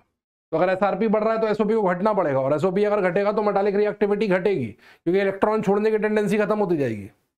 इलेक्ट्रॉन छोड़ने की जो टेंडेंसी है वो खत्म होती जाएगी, तो ऊपर से नीचे मेटालिक रिएक्टिविटी कम होती है। फिर बात आती है फिजिबिलिटी ऑफ द रिएक्शन की। हर एक मेटल अपने से नीचे आने वाली मेटल को हटाता है, हर एक मेटल अपने से नीचे आने वाली मेटल को हटाता है, और हर एक नॉन मेटल अपने से ऊपर आने वाले नॉन मेटल को हटा देता है, ठीक है ना। अपने से ऊपर आने वाले नॉन मेटल को हटा देता है उसके सॉल्ट में से। Every metal can displace the metal below it in ECS। Zinc और कॉपर में जिंक ऊपर आता है, कॉपर नीचे आता है। जिंक कॉपर को डिस्प्लेस कर सकता है, जिंक कॉपर को डिस्प्लेस कर सकता है, ठीक है ना। आयरन और टिन में टिन नीचे आता है, आयरन ऊपर आता है, तो आयरन डिस्प्लेस कर सकता है, ओके। तो हर एक मेटल अपने से नीचे वाली मेटल को हटाता है और हर एक नॉन मेटल अपने से ऊपर वाली मेटल को नॉन मेटल को हटाता है। इसको याद करने का तरीका होता है नमू मेनी। नमू मेनी का मतलब नॉन मेटल ऊपर वाली को हटाएगा, मेटल हटाएगा नीचे वाली को, तो नमू मेनी। फिर आता है thermal stability of oxide. Copper से नीचे जितने भी एलिमेंट्स होते हैं इनका एसआरपी होता है पॉजिटिव, इनका एसआरपी होता है पॉजिटिव। एसआरपी पॉजिटिव होने का मतलब ये स्पॉन्टेनियसली रिड्यूस होना चाहते हैं। किसी भी स्पॉन्टेनियस रिएक्शन के लिए E0 जो होता है वो होता है पॉजिटिव। किसी भी स्पॉन्टेनियस रिएक्शन के लिए जो E0 होता है वो होता है पॉजिटिव। तो अगर इनका रिडक्शन पोटेंशियल पॉजिटिव है तो ये रिड्यूस होना चाहेंगे, रिड्यूस होना चाहेंगे, इसका मतलब ये ऑक्सीडाइज नहीं होना चाहेंगे। और ऑक्साइड बनाने के लिए इन्हें ऑक्सीडाइज होना पड़ेगा, ऑक्साइड बनाने के लिए इन्हें ऑक्सीडाइज होना पड़ेगा, लेकिन ये तो चाहते हैं रिड्यूस होना, आप कर रहे हैं इन्हें ऑक्सीडाइज। तो ये रिड्यूस होना चाहेंगे, ऑक्सीडाइज होना नहीं चाहेंगे। क्योंकि ऑक्सीडाइज होना नहीं चाहेंगे इसलिए अगर आप इनसे ऑक्साइड बनवा भी लेंगे तो वो ऑक्साइड अनस्टेबल बनेगा। तो कॉपर से नीचे के जितने भी मेटल्स होते हैं, मरकरी, सिल्वर, प्लैटिनम और गोल्ड, इनके जो ऑक्साइड्स होते हैं ये अनस्टेबल होते हैं, और इसलिए मेटल सब इतने महंगे होते हैं, क्योंकि नोबल मेटल्स कहलाते हैं। इन पर हवा में ऑक्साइड की लेयर नहीं जमती। जनरली मेटल्स पे क्या होता है, हवा में ऑक्साइड की लेयर जम जाती है, टार्निश हो जाते हैं वो, ये टार्निश नहीं होते, ठीक है। जो प्रेडिक्ट ऑक्सीडाइजिंग स्ट्रेंथ और रिड्यूसिंग एजेंट, ऑक्सीडाइजिंग एजेंट और रिड्यूसिंग एजेंट की स्ट्रेंथ निकालना। इस वाले टाइप के क्वेश्चंस में आपको क्या दिया होता है, इस वाले टाइप के क्वेश्चंस में आपको दिया होता है ई नॉट दिया होता है। तो आप ई नॉट चेक करेंगे, जैसे ये ई नॉट हमें एसआरपी दिए हुए हैं, क्या दिए हुए हैं, ये हमें एसआरपी दिए हुए हैं, क्योंकि रिडक्शन की रिएक्शन के आगे लिखे हैं इसका मतलब ये एसआरपी है। रिडक्शन की रिएक्शन के आगे लिखे हैं इसका मतलब ये एसआरपी है। रिडक्शन की रिएक्शन है ना, ये इलेक्ट्रॉन एक्सेप्ट हो रहा है मतलब ये एसआरपी है। जिसका रिडक्शन किस किस का हो रहा है, A+ का और B+2 का, और जिसका रिडक्शन होता है जो खुद रिड्यूस होता है वो कहलाता है ऑक्सीडाइजिंग एजेंट, जो खुद ऑक्सीडाइज होता है वो कहलाता है रिड्यूसिंग एजेंट। ठीक है, तो जिसका खुद का रिडक्शन पोटेंशियल ज्यादा है, जिसका खुद का रिडक्शन पोटेंशियल ज्यादा है उसके रिड्यूस होने की टेंडेंसी ज्यादा है, और जिसके रिड्यूस होने की टेंडेंसी ज्यादा है वो है स्ट्रॉन्गर ऑक्सीडाइजिंग एजेंट। अगर ये स्ट्रॉन्गर है तो ये वीकर है, ये स्ट्रॉन्गर है तो ये वीकर है। और इसे करने का सबसे आसान तरीका होता है, स्ट्रॉन्ग के सामने वाला वीक होता है, वीक के सामने वाला स्ट्रॉन्ग होता है। अगर ये स्ट्रॉन्ग ऑक्सीडाइजिंग एजेंट है तो ये वीक रिड्यूसिंग एजेंट होगा। क्यों? क्योंकि इस रिएक्शन में ऑक्सीडाइज कौन हो रहा है। अगर ये रिएक्शन में ऐसे लिखता हूं A++ इलेक्ट्रॉन गिव्स A, तो ये रिडक्शन की रिएक्शन है। लेकिन अगर मेरे को ऑक्सीडेशन लिखना है तो ऑक्सीडेशन में इलेक्ट्रॉन का लॉस होता है, और लॉस हो रहा है इस तरफ से। तो भाई अगर ये ऑक्सीडाइजिंग एजेंट स्ट्रॉन्ग है मतलब इसमें रिड्यूस होने की टेंडेंसी ज्यादा है, तो ऑक्सीडाइज होने की टेंडेंसी वीक होगी, मतलब ये रिड्यूसिंग एजेंट वीक होगा। इसमें अगर ऑक्सीडाइज होने की टेंडेंसी, रिड्यूस होने की टेंडेंसी कम है, इसका मतलब इलेक्ट्रॉन लेने की टेंडेंसी कम है, तो इसमें इलेक्ट्रॉन देने की टेंडेंसी ज्यादा होगी। As simple as that. इसमें इलेक्ट्रॉन देने की टेंडेंसी ज्यादा होगी, एज सिंपल एज दैट। सीधी सीधी बात हो गई। तो ये हो गया इलेक्ट्रोकेमिकल सीरीज का 5वां एप्लीकेशन। अब आइए भाई साहब गैल्वेनिक सेल के ऊपर।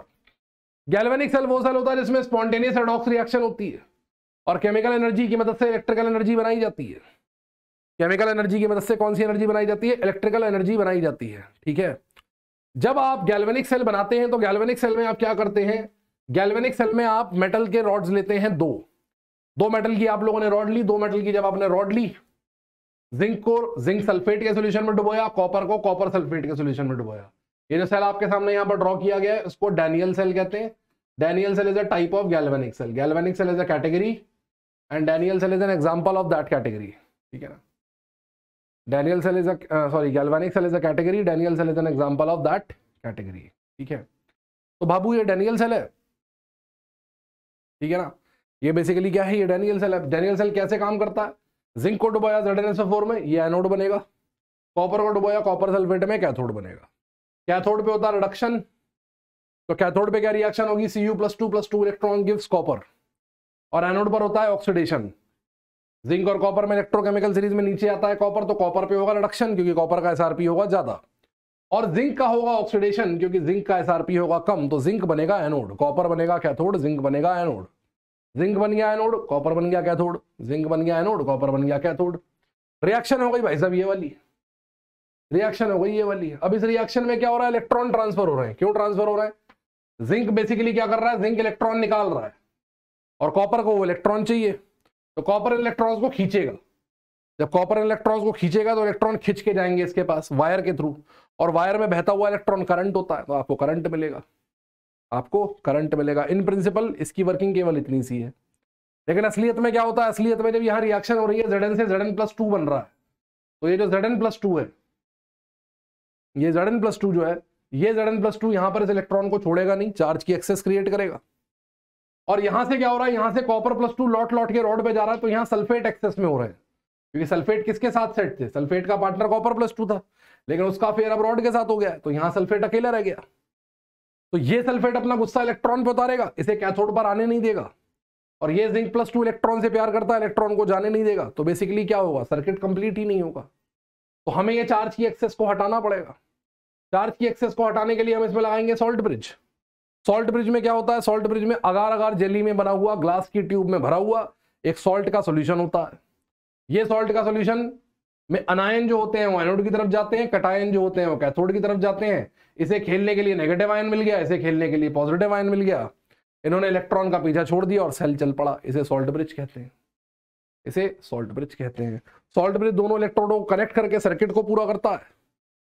सॉल्ट ब्रिज दोनों इलेक्ट्रोडों को कनेक्ट करके एक तो सर्किट को पूरा करता है, सर्किटरी कंप्लीट करता है। दूसरी बात सॉल्ट ब्रिज क्या करता है, सॉल्ट ब्रिज सेल में से एक्सेस चार्ज को रिमूव करता है। ये जो एक्सेस चार्ज है इसको सॉल्ट ब्रिज हटाता है। ठीक है,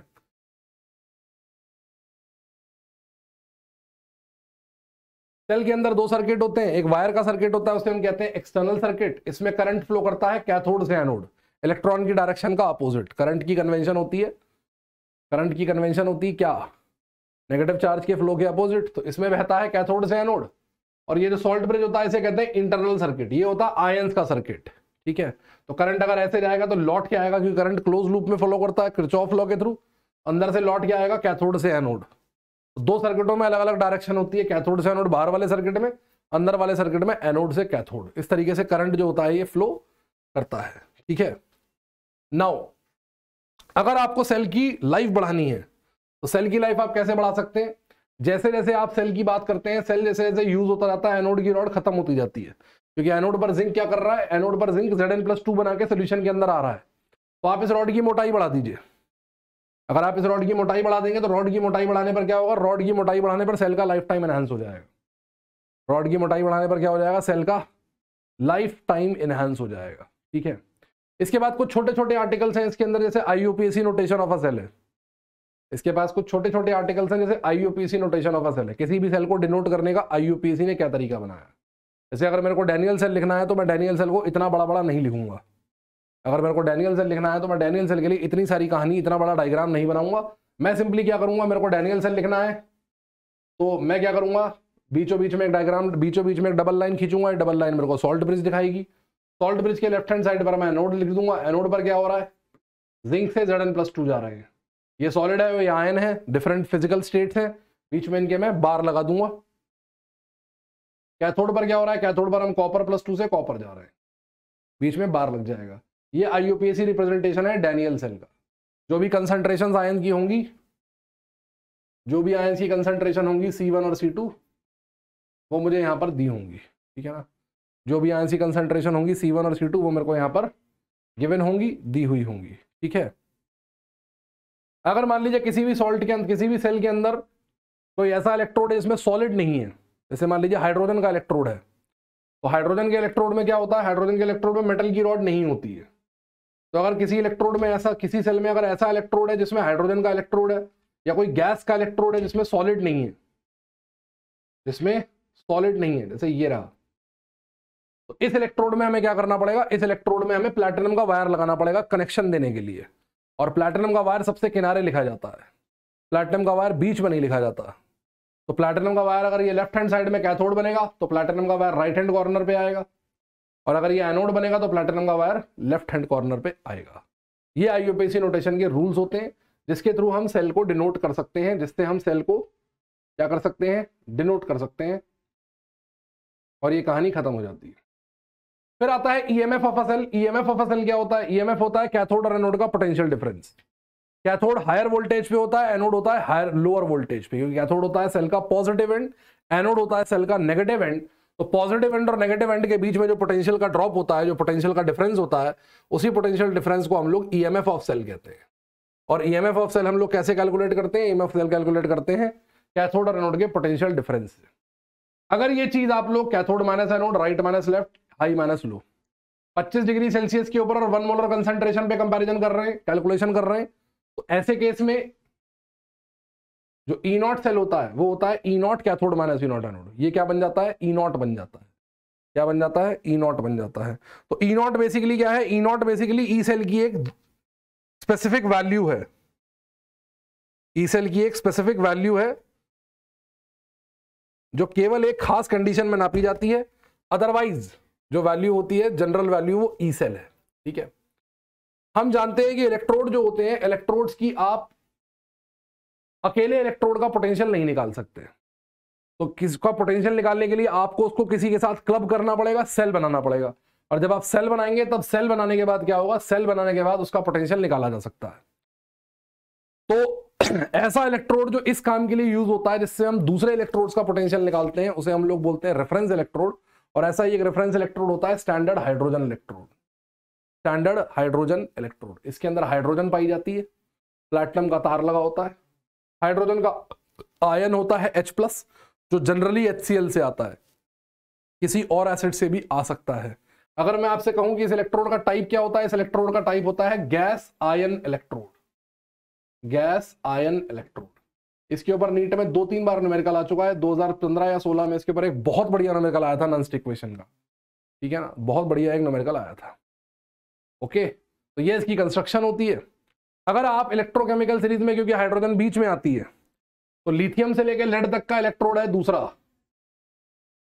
लिथियम से लेके अगर लेड तक का इलेक्ट्रोड है दूसरा, इसका एसआरपी कम होगा, इसका एसआरपी होगा ज्यादा, इसका एसआरपी कम होगा, इसका एसआरपी होगा ज्यादा, तो ये बनेगा एनोड और ये बनेगा कैथोड। लेकिन अगर आप इसे क्लब कर रहे हैं कॉपर ये से लेके गोल्ड तक के किसी के साथ, तो इसका एसआरपी 0 है, इनका एसआरपी है पॉजिटिव, तो ये बनेगा एनोड और ये बनेंगे कैथोड। ठीक है, तो अगर ये कैथोड बनेगा तो इस पर रिडक्शन होगा, एनोड बनेगा तो इस पर ऑक्सीडेशन होगा। ठीक है, ये एसआरपी, ये हमने बात कर ली किसकी, ये हमने बात कर ली हाइड्रोजन इलेक्ट्रोड की। ठीक है, इसके बाद हम किसी भी सेल का डेल्टा जी निकालते हैं, किसी भी सेल का डेल्टा जी निकालते हैं। डेल्टा जी आप लोगों ने थर्मोडायनेमिक्स में पढ़ा होगा, वो एनर्जी होती है, वो चीज होती है, वो बात होती है जो वर्क में कन्वर्ट होती है। कोई भी सेल जो होता है गैल्वेनिक सेल, वो इलेक्ट्रिकल एनर्जी पैदा करता है और इलेक्ट्रिकल एनर्जी इलेक्ट्रिकल वर्क करती है, इलेक्ट्रिकल वर्क करती है। तो क्योंकि इलेक्ट्रिकल एनर्जी इलेक्ट्रिकल वर्क करती है, तो किसी भी सेल की जो डेल्टा जी होती है वो माइनस एनएफई सेल होती है। किसी भी गैल्वेनिक सेल की जो डेल्टा जी होती है वो माइनस एनएफई सेल होती है। ठीक है, माइनस एनएफई सेल होती है। अगर आप ये मेजरमेंट स्टैंडर्ड कंडीशन में कर रहे हैं तो स्टैंडर्ड कंडीशन में डेल्टा जी को डेल्टा जी नॉट बोल देते हैं, और डेल्टा जी नॉट बराबर होता है माइनस एनएफई नॉट सेल। ठीक है, माइनस एनएफई नॉट सेल। अगर आपने थर्मोडायनेमिक्स का माइंड मैप देखा हो जो सुधांशु सर ने बनाया था, तो आपको ये पता होगा कि किसी भी स्पॉन्टेनियस रिएक्शन के अंदर डेल्टा जी नेगेटिव होता है। किसी भी स्पॉन्टेनियस रिएक्शन के अंदर डेल्टा जी क्या होता है, वो नेगेटिव होता है। डेल्टा जी नेगेटिव करने के लिए माइनस एनएफई सेल को नेगेटिव होना पड़ेगा। इसमें से n एक पॉजिटिव नंबर है, f एक पॉजिटिव नंबर है, f इज फैराडे कांस्टेंट, तो E सेल को पॉजिटिव होना पड़ेगा। ये पॉजिटिव होगा तभी ये पूरा नंबर नेगेटिव होगा। तो स्पॉन्टेनियस सेल रिएक्शन के लिए, स्पॉन्टेनियस सेल रिएक्शन के लिए E सेल पॉजिटिव होता है।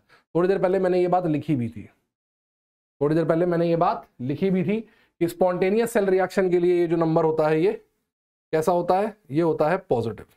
ठीक है, अब डेल्टा जी की एप्लीकेशन से पैदा होती है जी नंस्ट इक्वेशन। नंस्ट इक्वेशन क्या बताती है आपको कि अगर आप किसी इलेक्ट्रोड में कंसंट्रेशन को चेंज कर दें, किसी सेल में जो इलेक्ट्रोलाइट आपने डाले हुए हैं उनकी कंसंट्रेशन अगर 1 मोलर है तब तो सब कुछ स्टैंडर्ड रहेगा, लेकिन अगर 1 मोलर नहीं है तो फिर सब कुछ स्टैंडर्ड नहीं रहेगा और वैल्यूज बदल जाएंगी। नंस्ट इक्वेशन आपको यह बताती है कंसंट्रेशन बदलने पर वैल्यू बदलती कैसे, कंसंट्रेशन बदलने पर वैल्यू बदलती कैसे है।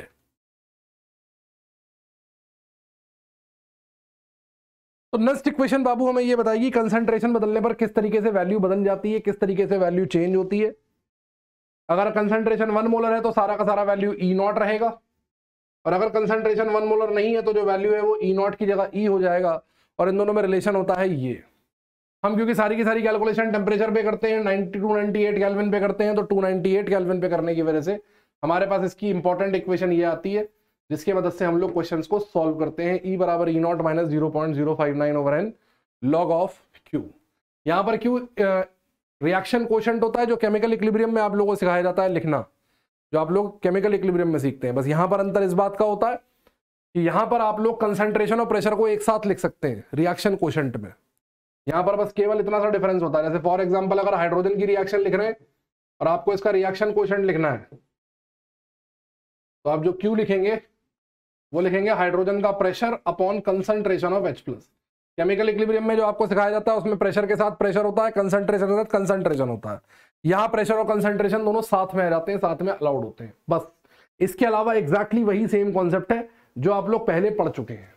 ठीक है ना, एग्जैक्टली वही सेम कॉन्सेप्ट है, कुछ भी नया नहीं है, जो पहले आप लोग पढ़ चुके हैं। आगे मैं आपसे बात करूं applications of Nernst equation. Applications of Nernst equation में 3 चीजें आपको करनी होती हैं।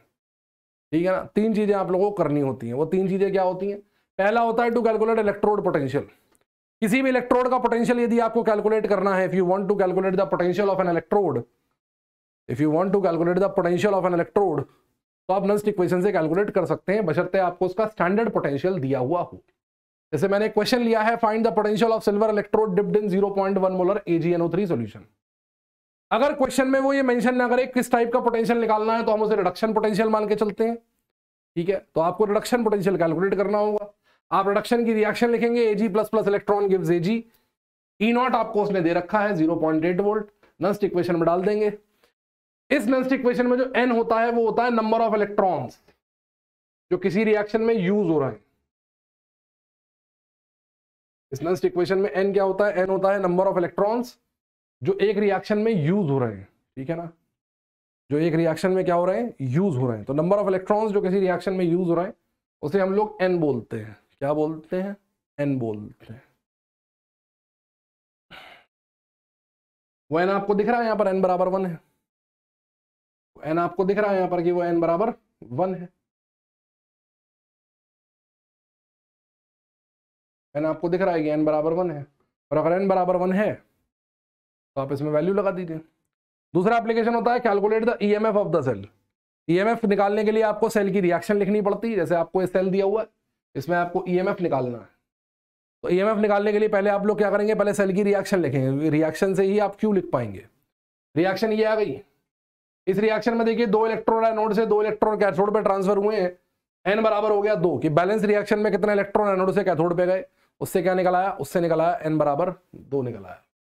अब आप पहले E0 सेल निकालेंगे यहां से, और E0 सेल निकाल के फॉर्मूले में डाल देंगे। E0 सेल आप यहां से निकालेंगे इस डाटा की मदद से और फॉर्मूले में डाल देंगे और आपका आंसर आ जाएगा 1.07 वोल्ट। ये भी मैंने एक क्वेश्चन रेफरेंस के लिए लिया है, आप देख सकते हैं। बाकी क्वेश्चंस आप लोगों ने किए हुए होंगे, ठीक है ना, अपने अपने नोट्स कॉपी में, रिस्पेक्टिव बैचेस की नोट्स कॉपी में जाके देख सकते हैं, बहुत सारे क्वेश्चंस हैं। एप्लीकेशन नंबर 3 एक बड़ी मजेदार एप्लीकेशन है कि अगर आपके पास सेम इलेक्ट्रोड है जो कैथोड भी है और एनोड भी है, और उनकी कंसंट्रेशंस में अगर डिफरेंस है, कंसंट्रेशंस में अगर डिफरेंस है, तो आप उन इलेक्ट्रोड से एक सेल बना सकते हो जो वर्किंग होगा। अगर आप यहां पर मान लीजिए कोई इलेक्ट्रोड लेते हैं, सपोज कीजिए एक हाइड्रोजन इलेक्ट्रोड लेते हैं जिसमें कंसंट्रेशन और प्रेशर जो है वो 1 मोलर और 1 बार है, तो इन दोनों का ही पोटेंशियल क्या होगा? E0 होगा। इन दोनों का ही पोटेंशियल कितना होगा? E0 होगा। और क्योंकि इसका पोटेंशियल भी E0 है और इसका पोटेंशियल भी E0 है, तो सेल चलेगा ही नहीं।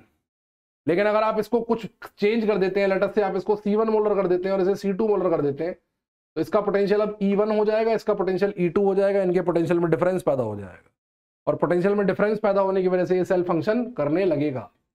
तो एक ऐसा सेल जिसका E0 सेल 0 होता है, एक ऐसा सेल जिसका E0 सेल 0 होता है, ठीक है, एक ऐसा सेल जिसका E0 सेल क्या होता है? वो 0 होता है, क्योंकि जो कैथोड है वही एनोड है, तो जो कैथोड का E0 सी है वही एनोड का E0 है, तो वो दोनों 0 हैं। तो E0 सेल जिसका 0 होता है वो क्या होता है?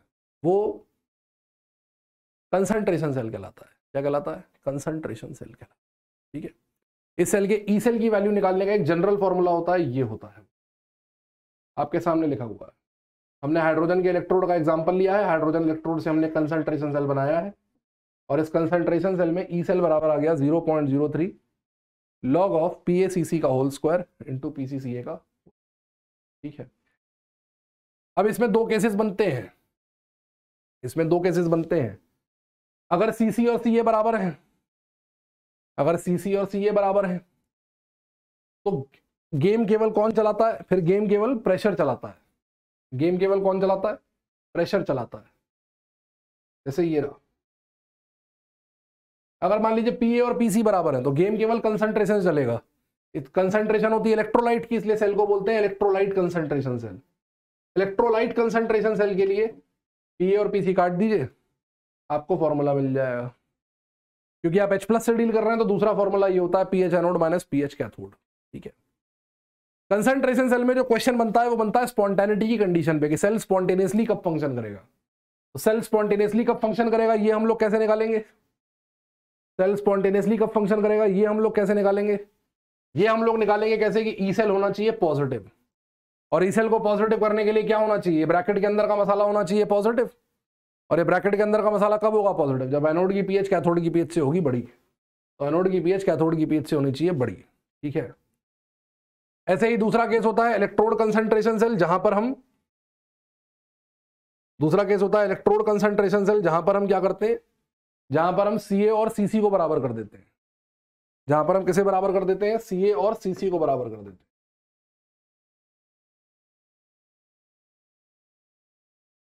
इसके अंदर होता है CA बराबर CC,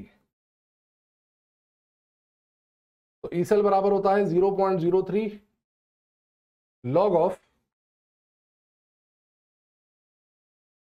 PaCC का होल स्क्वायर, PCCA का होल स्क्वायर, ये कट गया तो यहां से ई सेल कितना आ गया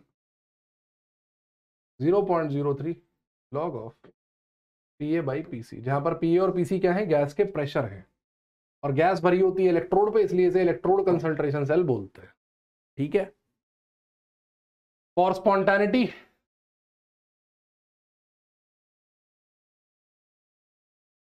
फॉर स्पॉन्टेनिटी ई सेल होना चाहिए पॉजिटिव, इसका मतलब जो PA है वो PC से बड़ा होना चाहिए। इस कंडीशन के ऊपर इस पे क्वेश्चन पूछे जाते हैं, छोटे छोटे क्वेश्चन बनते हैं कंडीशन के ऊपर, किस कंडीशन में सेल स्पॉन्टेनियस होगा, किस कंडीशन में सेल स्पॉन्टेनियस नहीं होगा, इस टाइप के क्वेश्चन पे पूछे जाते हैं। चौथी एप्लीकेशन होती है सेल का इक्विलिब्रियम कांस्टेंट फाइंड करना, to find equilibrium constant of cell. आपने देखा होगा जब सेल पूरी तरीके से मरता है उससे पहले भी वो एक बार बंद होता है। वो एक बार बंद क्यों होता है? जब सेल पूरी तरीके से खत्म होता है उससे पहले भी वो एक बार खत्म, मतलब एक बार वो रुक जाता है काम करना। क्यों? क्योंकि सेल के अंदर क्या होता है, सेल के अंदर कैथोड हायर पोटेंशियल पे होता है, एनोड लोअर पोटेंशियल पे होता है। जैसे जैसे सेल चलता जाता है वैसे वैसे कैथोड और एनोड के पोटेंशियल का डिफरेंस कम होता जाता है, और जब कैथोड और एनोड के पोटेंशियल का डिफरेंस कम होता जाता है तो सेल का EMF कम होता जाता है। इसलिए जब सेल होता है वो जैसे पुराना होता जाता है तो घड़ी स्लो होती जाती है। घड़ी में जब आप पेंसिल सेल डालते हैं तो वो पेंसिल सेल क्योंकि गैल्वेनिक सेल है तो घड़ी धीरे धीरे स्लो होती जाती है। एक सेल ऐसी आती है जहां पर घड़ी बंद हो जाती है, वो कहलाता है इक्विलिब्रियम, और इक्विलिब्रियम पर ई सेल 0 होता है। कंसंट्रेशन सेल के लिए E0 सेल 0 होता है और इक्विलिब्रियम पर ई सेल 0 होता है। सर E0 सेल 0 क्यों नहीं होता? क्योंकि जरूरी नहीं है भाई साहब कि इक्विलिब्रियम हमेशा स्टैंडर्ड कंडीशन में ही आए, इसलिए ई सेल 0 होता है। सेल का एक्चुअल आउटपुट वैसे भी ई सेल होता है, तो सेल आउटपुट देना बंद कर देता है। अब अगर आप नस्ट इक्वेशन लगाओगे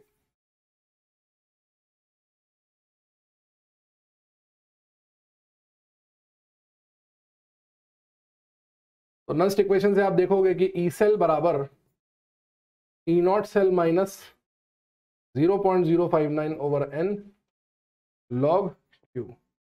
केमिकल इक्विलिब्रियम अटेंड कर चुके हैं, जानते हैं Q किसके बराबर हो जाएगा, K इक्विलिब्रियम के बराबर हो जाएगा। ई सेल को 0 पुट कर देंगे, Q की जगह पर K इक्विलिब्रियम पुट कर देंगे, तो log K इक्विलिब्रियम आ जाएगा Ne0 सेल अपॉन 0.059। इस तरीके से आप किसी भी रिएक्शन के इक्विलिब्रियम कांस्टेंट की वैल्यू भी कैलकुलेट कर सकते। ठीक है, छोटा सा फॉर्मूला है वो भी मैंने आपको बता दिया। Last but not the least, एक छोटा सा आर्टिकल आता है इसके अंदर इलेक्ट्रोकेमिस्ट्री के अंदर, वो होता है to find electrode potential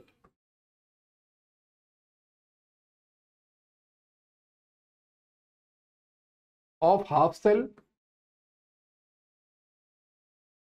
using 2 half cells. Half cell का मतलब क्या होता है? हाफ सेल का मतलब आधी रिएक्शन, या तो केवल ऑक्सीडेशन की रिएक्शन या केवल रिडक्शन की रिएक्शन, उसे हम कहते हैं हाफ सेल की रिएक्शन। अभी तक जब भी आप क्वेश्चन करते हैं सेल का तो वहां पर क्या होता है, आपको एक कैथोड दिया होता है, एक एनोड दिया होता है, आप E0 cell minus E0 cathode minus E0 anode करके आंसर निकाल लेते हैं E0 सेल वाले में। लेकिन यहां पर थोड़ी सी कहानी डिफरेंट होती है। जैसे फॉर एग्जाम्पल आपको एक रिएक्शन दे दी है मैंने, Cu+2 plus electron gives Cu+। दूसरी रिएक्शन में आपको देता हूं Cu++ इलेक्ट्रॉन गिव्स Cu, और तीसरी रिएक्शन में आपको देता हूं Cu+2+2 इलेक्ट्रॉन गिव्स Cu। ठीक है, इसके लिए मैं E0 की वैल्यू आपको देता हूं लेट अस से x वोल्ट, इसके लिए E0 की वैल्यू मैं आपको देता हूं लेट अस से y वोल्ट, और इसके लिए मैं E0 आपसे पूछता हूं। अगर ये दोनों सेल होते, ये कैथोड और एक एनोड होता, तो मैं सेल बना देता, E0 cathode minus E0 anode कर देता, आंसर आ जाता। लेकिन यहाँ दोनों पे रिडक्शन हो रहा है, और जो तीसरा मेरे को चाहिए वो भी सेल की रिएक्शन नहीं चाहिए, वो भी मेरे को हाफ सेल रिएक्शन ही चाहिए। मतलब रिडक्शन की रिएक्शन से मुझे रिडक्शन की रिएक्शन ही चाहिए, रिडक्शन की रिएक्शन से मुझे रिडक्शन की ही रिएक्शन चाहिए। तो रिडक्शन की रिएक्शन से रिडक्शन की रिएक्शन में कैसे निकालूंगा? E3 होता है N1E1 plus minus N2E2 upon N3। यहां पर N1 N2 N3 क्या है? N1 N2 N3 वो इलेक्ट्रॉन्स हैं जो इन रिएक्शंस में यूटिलाइज हुए हैं, वो इलेक्ट्रॉन्स हैं जो इन रिएक्शंस में यूटिलाइज हुए हैं, वो है N1 N2 N3। और E1 प्लस माइनस क्यों है? अगर ये तीसरी रिएक्शन इन दोनों को जोड़ के आ रही है, जैसे आप इन दोनों को जोड़ दीजिए, ऊपर वाली दोनों को जोड़ दीजिए कॉपर प्लस 2 से कॉपर प्लस कैंसिल हो जाएगा, Cu plus 2 electron gives Cu। तो आप बीच में प्लस लगाएंगे, माइनस लगा के आती तो माइनस लगाएंगे। इस वाले केस में N1 कितना है, इसमें N1 है 1, इसमें N2 कितना है, वो है 1, और N3 कितना है, वो है 2। तो अगर मैं यहाँ पर वैल्यू पुट करूंगा तो वो आएगा x plus y divided by 2। ठीक है, ये इलेक्ट्रोकेमिस्ट्री का लास्ट कॉन्सेप्ट था।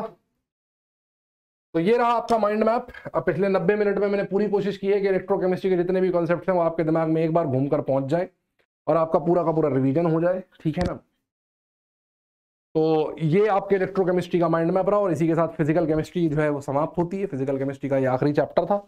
अब आप लोगों के पास ऑर्गेनिक के माइंड मैप और अनऑर्गेनिक के माइंड मैप आ रहे हैं, तो ऑर्गेनिक और अनऑर्गेनिक पर फोकस कीजिए। ठीक है, आपसे मुलाकात होगी जल्दी किसी और वीडियो में, किसी और सीरीज के साथ, किसी और तरीके के साथ, क्योंकि पीडब्ल्यू और पीडब्ल्यू के सारे टीचर्स जब तक आप पेपर नहीं दे लेते तब तक आपके वेलफेयर के लिए कुछ ना कुछ करते रहेंगे, कुछ ना कुछ लाते रहेंगे, जिससे आपको सपोर्ट मिले, आपको हेल्प मिले, आपके पेपर में सिलेक्शन के जो चांसेस हैं वो बढ़ते चले जाएं। ठीक है ना। तो हम भी अपनी तरफ से मेहनत कर रहे हैं, आप भी अपनी तरफ से मेहनत कीजिए। ऑल द बेस्ट और बाय बाय। आपसे मिलूंगा मैं जल्दी ही दोबारा किसी और वीडियो में किसी और चैप्टर के साथ। तब तक के लिए ओके, टाटा, बाय बाय। जय हिंद, जय भारत।